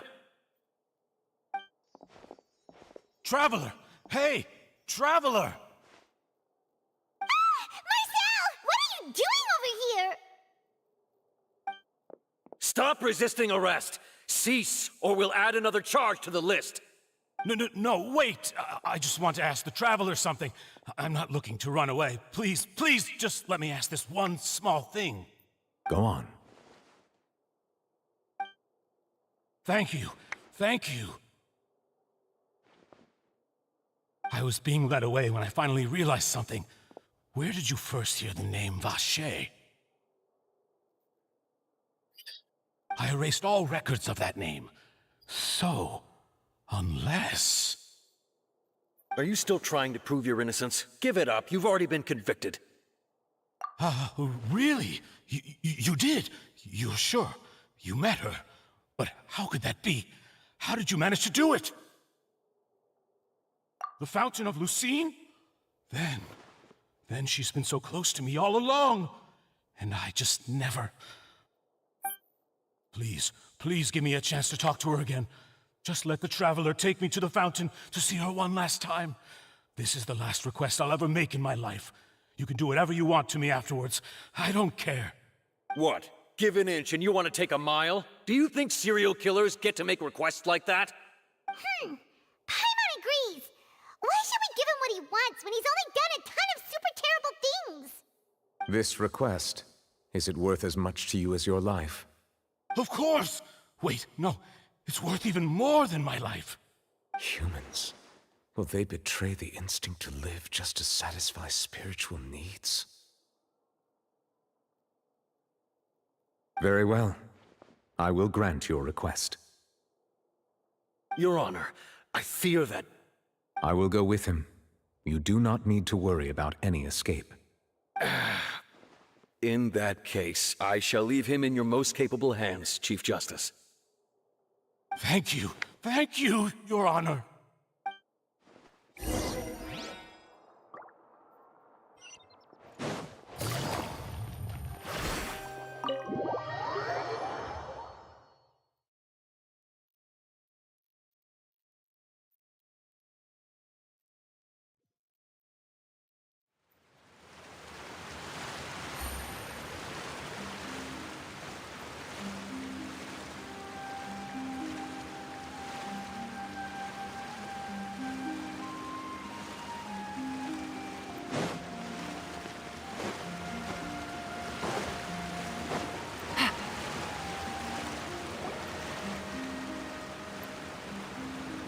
Is this the place?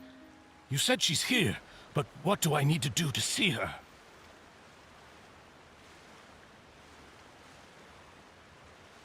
Yeah, and even Paimon could hear her after drinking that thing. Didn't you just drink a lot of it on the stage as well? Oh, in that case... Vache! Ah! Yes, that's it! So you heard it too! Vignere, it's me! It's me, Vache!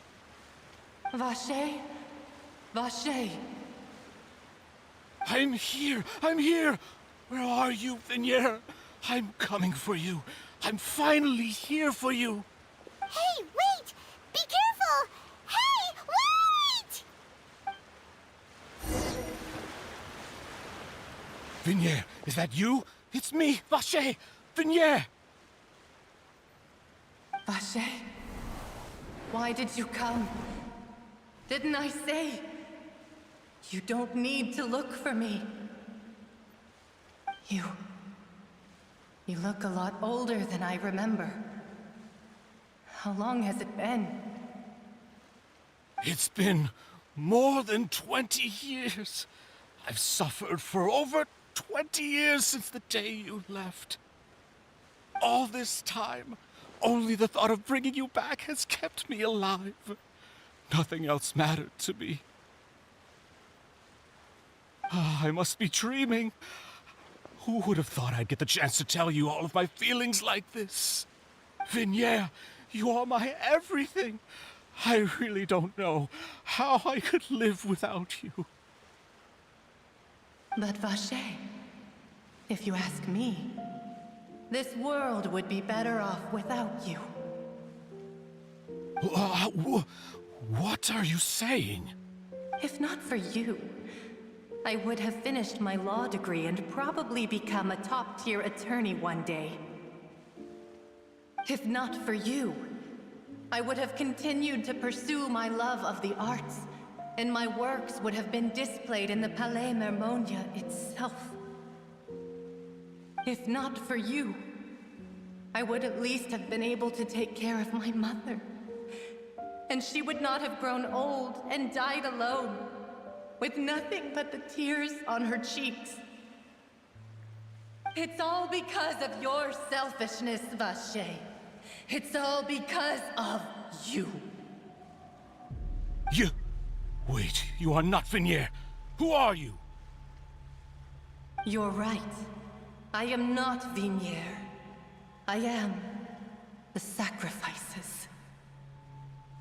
Every woman who died by your hand, as our bodies dissolved, our consciousnesses flowed back to the primordial sea. Our thoughts circulated endlessly within the primordial sea, and we were no longer individuals, but we became one, just as streams of water come together in the sea. I'm Cressy. I'm Lemony. I'm Azine. The only one I am not is Vignier. Why? But then, where is Vignier? She doesn't want to see you anymore. Every tendril of her consciousness is avoiding you. This is what you get for your selfishness. Your selfishness robbed us of our lives and our futures. You said time and time again that you'd do any and everything for her. But did you ever consider whether she'd want to see you do the things that you did? If she would despise you for what you became?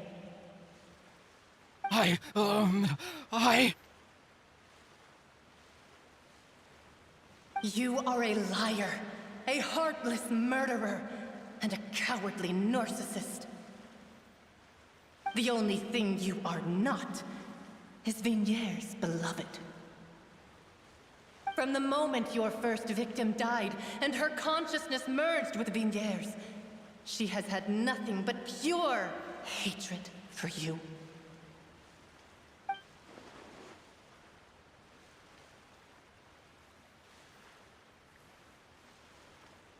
No! Yeah! She can't hate me. Let me see her, please. Have mercy. You still don't understand. When I said don't look for me, that came from the real Vignier. She really doesn't want to see you anymore. But on top of that, she also said that because it's her final drop of pity for you.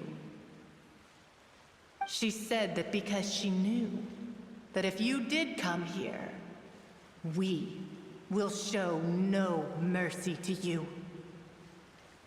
Vache. Vache? Vache. Vache. Vache. Vache.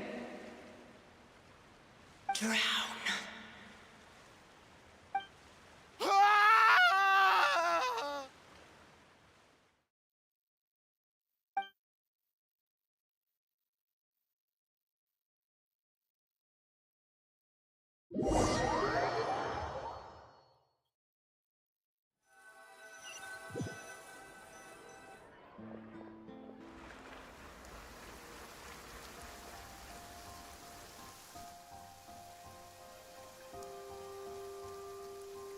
Finally, we have some time to do shopping.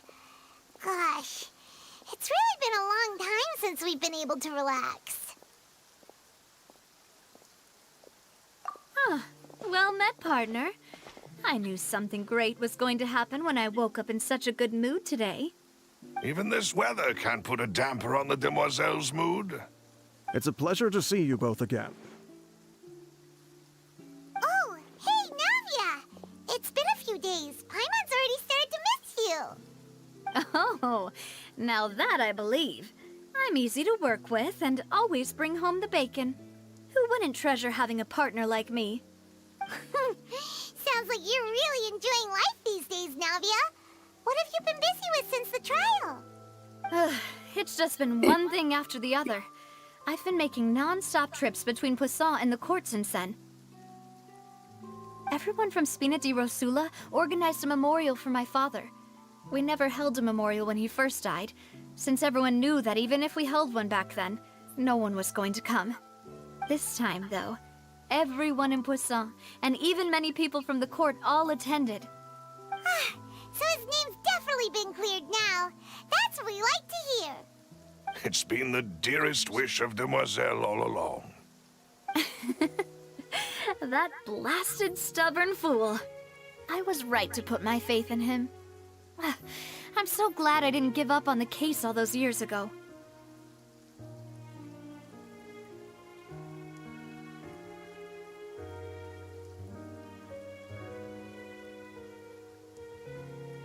Oh, by the way, I ran into Charlotte just after I left the memorial service. Well, maybe it'd be more accurate to say I knew she would be there, and there was no way she'd just let me go. Huh? So you know Charlotte too?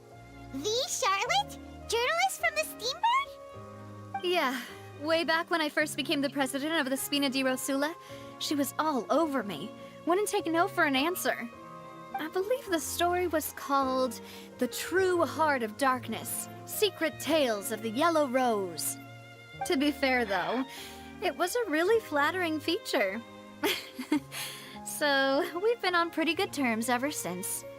She was trying to lean on our friendship to get me to do an exclusive piece on the serial disappearances case. Oh yeah, she told us about that. She's always been super interested in that case, so now her wishes finally come true too. Anyway, I told her to make sure that when she writes about you guys entering the opera house with the critical evidence, that you both sound really cool.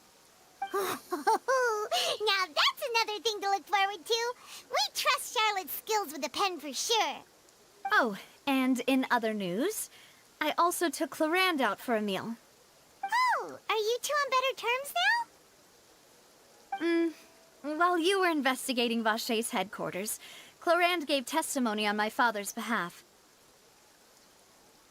It was thanks to her that we were able to turn the tide. I wanted to thank her. I mean, there's also no point in being awkward all the time, so we took the chance to reconcile with each other. Oh, that's great. Paimon also thought Clorand wasn't actually a bad person. It's always good to have more friends. Anyway, now that the case has finally been solved, perhaps it will slowly begin to fade from the public consciousness. Oh, actually, there's still one last thing I need to do. What is it?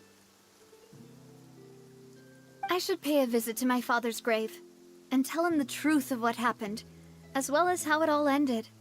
And on top of that, just how much people still look up to him, to this day. That includes me, too. Miss Navia. Indeed.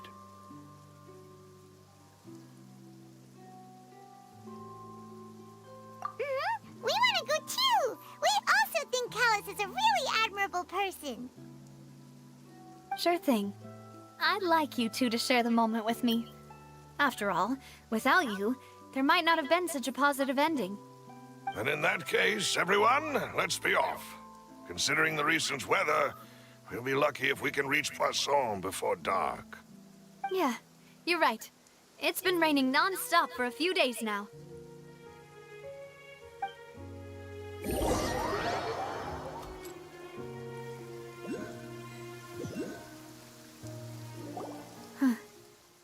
This is where my father's grave is.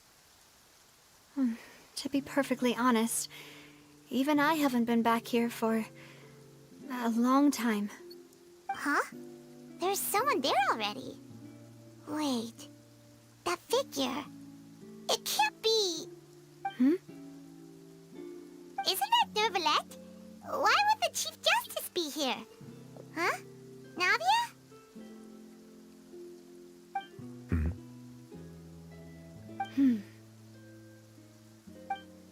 My apologies. I should have asked before coming to pay my respects. Don't say that. Sorry about that.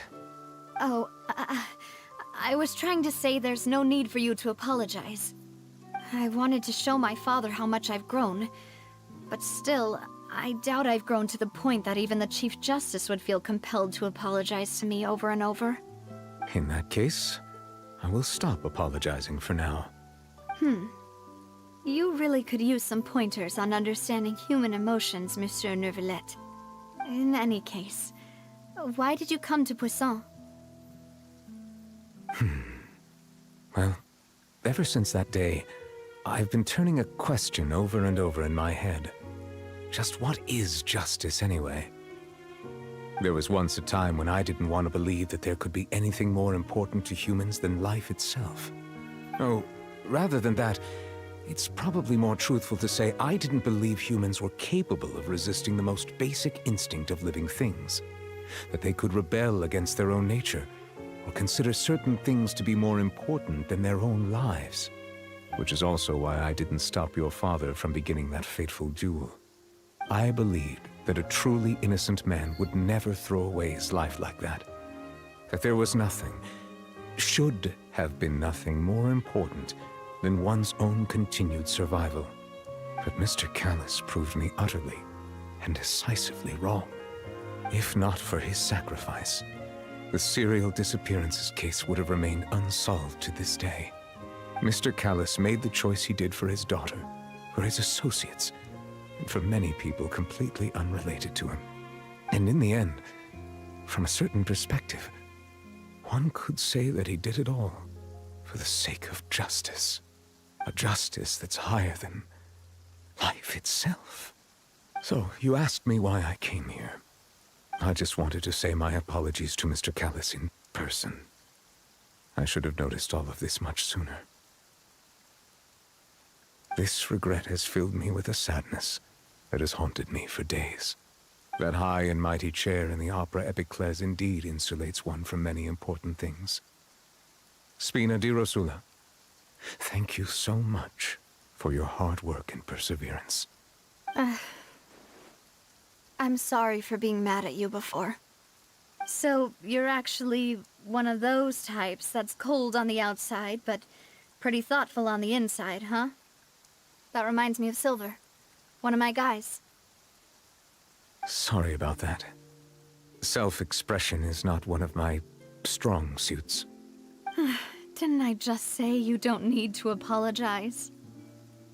Ah, so Navia and Neuvillette seem to have made their peace as well.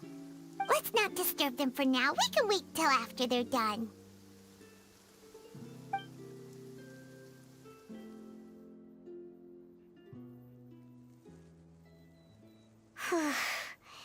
Paimon's never paid respects at someone's grave before.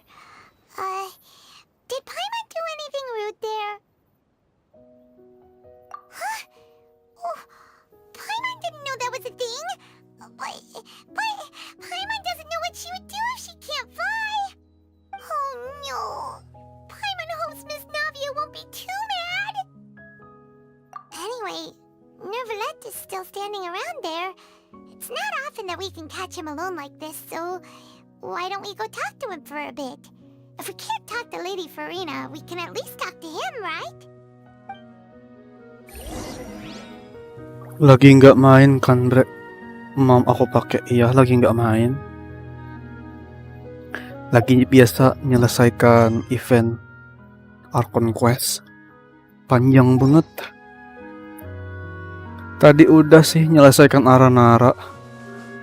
Terus nanti mungkin lanjut nyari Dendroculus. Terus ya lanjut bertualang lagi. Kayaknya nyari Dendroculus dulu deh. Semua map udah kebuka juga. Nyari Dendroculus aja kali. Oh, tapi nggak bisa. Dendroculus kan ada map. Dendroculus kan ada map. Ini Sumeru kan ada map yang padang pasir. Nah, di padang pasir tuh ada juga Dendroculus. Aku nyari itu aja dulu, bro. Misi dulu. Terus lanjut nyari treasure chest. Ya, nih teman minta bantu domain. Oke. Alright, maybe I'll take one more day off and knock out the Nanti rest of aku the work kerjain once I'm lagi. feeling up to it. Oh, it's you two. Did Miss Navia invite you to come pay your respects to her father? Mm-hmm. We ran into Navia on the streets today, so we just followed her here. I see. Then is there something that I can help you with? Well, it's pretty hard to run into you like this since you're usually super busy. So we figured we could try to ask you a few questions, if that's okay. Please feel free. Though outsiders, you helped us solve one of the greatest mysteries in Fontaine, and it would be my pleasure to return the favor.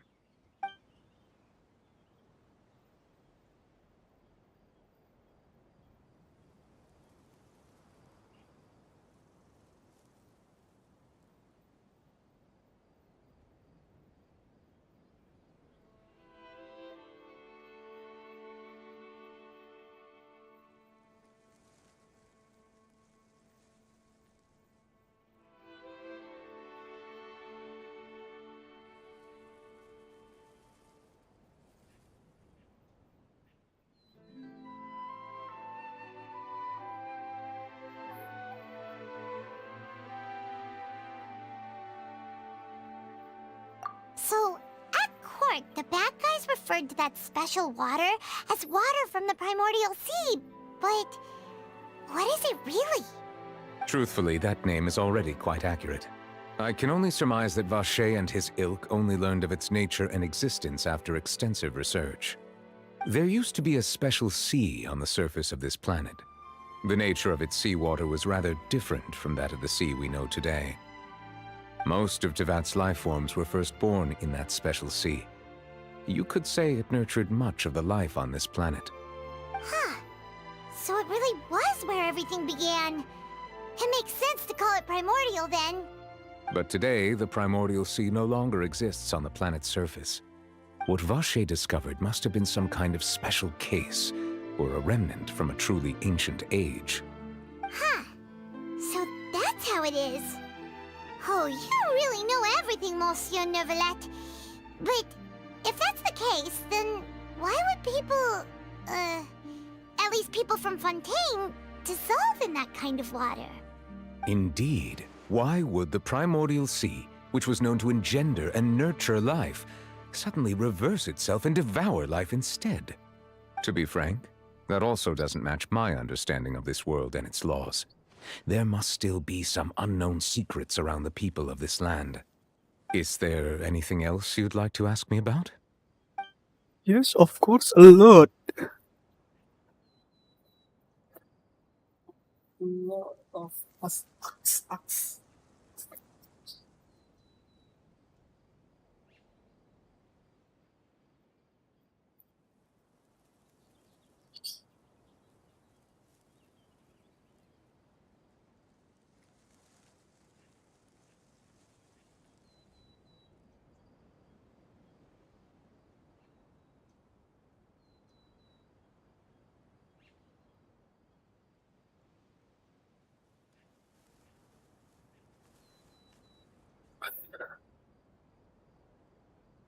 That the sea levels will rise and everyone will be dissolved in water, leaving Furina crying alone on her throne, but the sins of the people will be finally washed away for good. Does that appropriately summarize the version you've heard? That's right! It was Linny that told us back then. And that about covers all the main points. Yes, up to the present, I think we reached a point where we have no choice but to confront this prophecy directly. Rumors have it that this prophecy is rooted in the last words the former Hydro Archon left to the world before she passed away. A prophecy? Of the former Hydro Archon? Wow. This is the first time that we've ever heard of it. Two parts of the prophecy have already proven correct. The rising sea levels and the ability of the people of Fontaine to be dissolved. We should be more vigilant and stay on the watch for further signs. Speaking of the prophecy, Furina has also always taken it quite seriously. Indeed, she has been collecting information and intelligence from across Tevat for this purpose. If the rumors were true, then perhaps this prophecy is the conundrum left to Furina by her predecessor. But with Furina being the way she is, can we really trust her to solve it? Is there anything else you'd like to ask me about?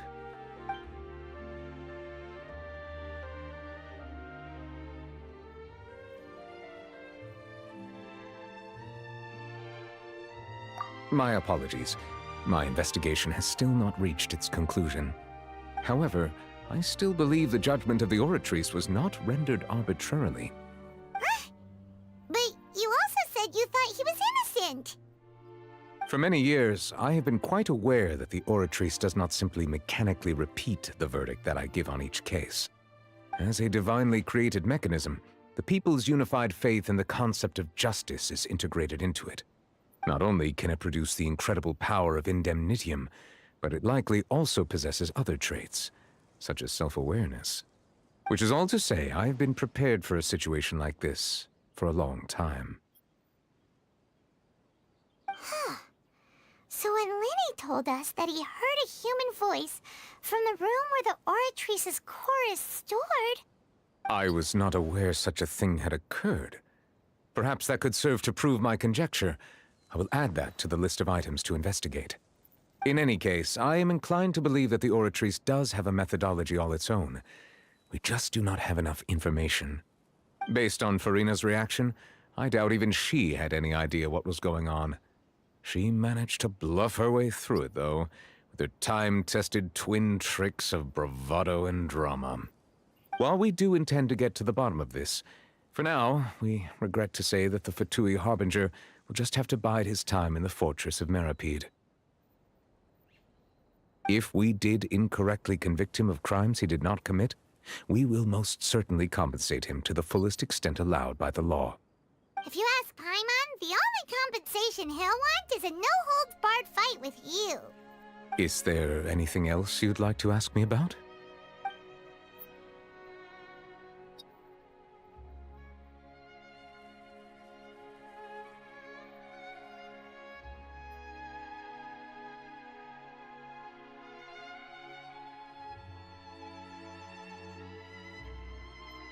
Your sibling, another blonde-haired traveler. I'm sorry, but I've never seen anyone who matches that description. If he ever stepped foot in Fontaine, I'm sure he followed our laws to the letter and had no reason to appear on the stage of the opera Epicles. Is there anything else you'd like to ask me about?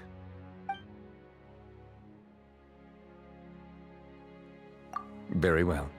It was my honor to provide you with what answers I could. I very much enjoyed conversing with you. It will soon be time for me to leave this blissful tranquility behind and return to Palais Memoria. You really are super busy, Monsieur Neuvillette. Paimon thought you only came here to pay your respects today because you had the day off. Crime and villainy do not have the day off, and so justice must work around the clock as well. This is merely the nature of a justice's work. All right. You've got a point. Huh? Paimon just noticed that the rain has stopped.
Tapos ada ka lagi ba?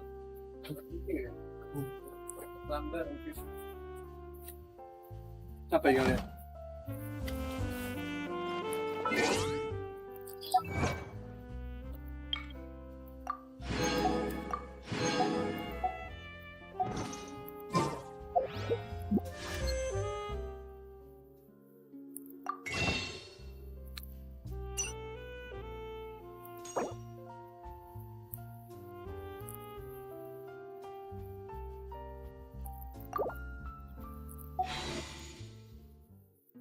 I got a new letter from an informant.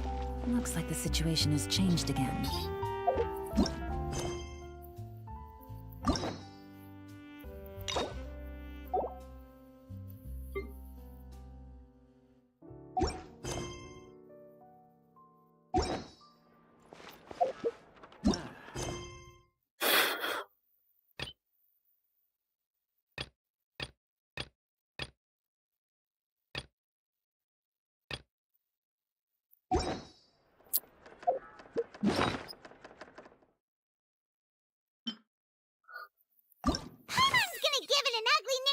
Paimon can't tell how deep this pool is.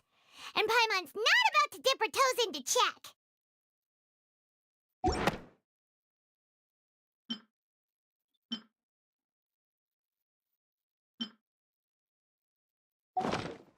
There'll be an extra fee for that.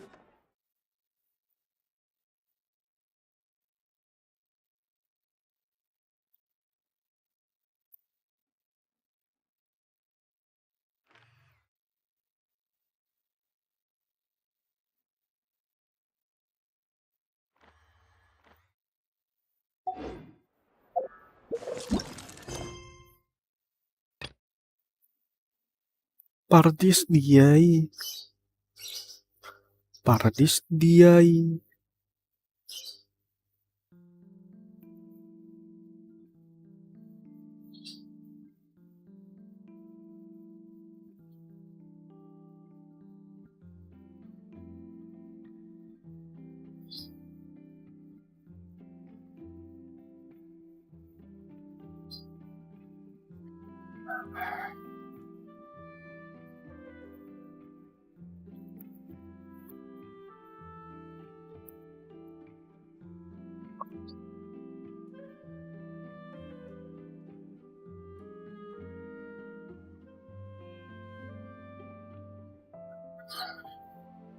Fontaine's Word.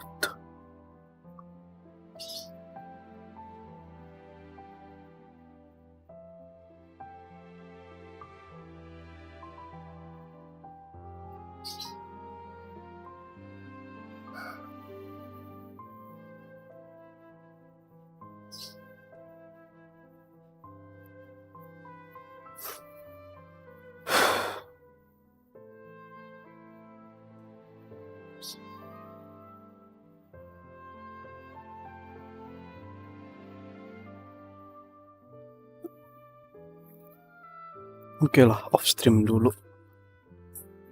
Makasih bro-bro yang sudah mampir. Sampai jumpa nanti malam.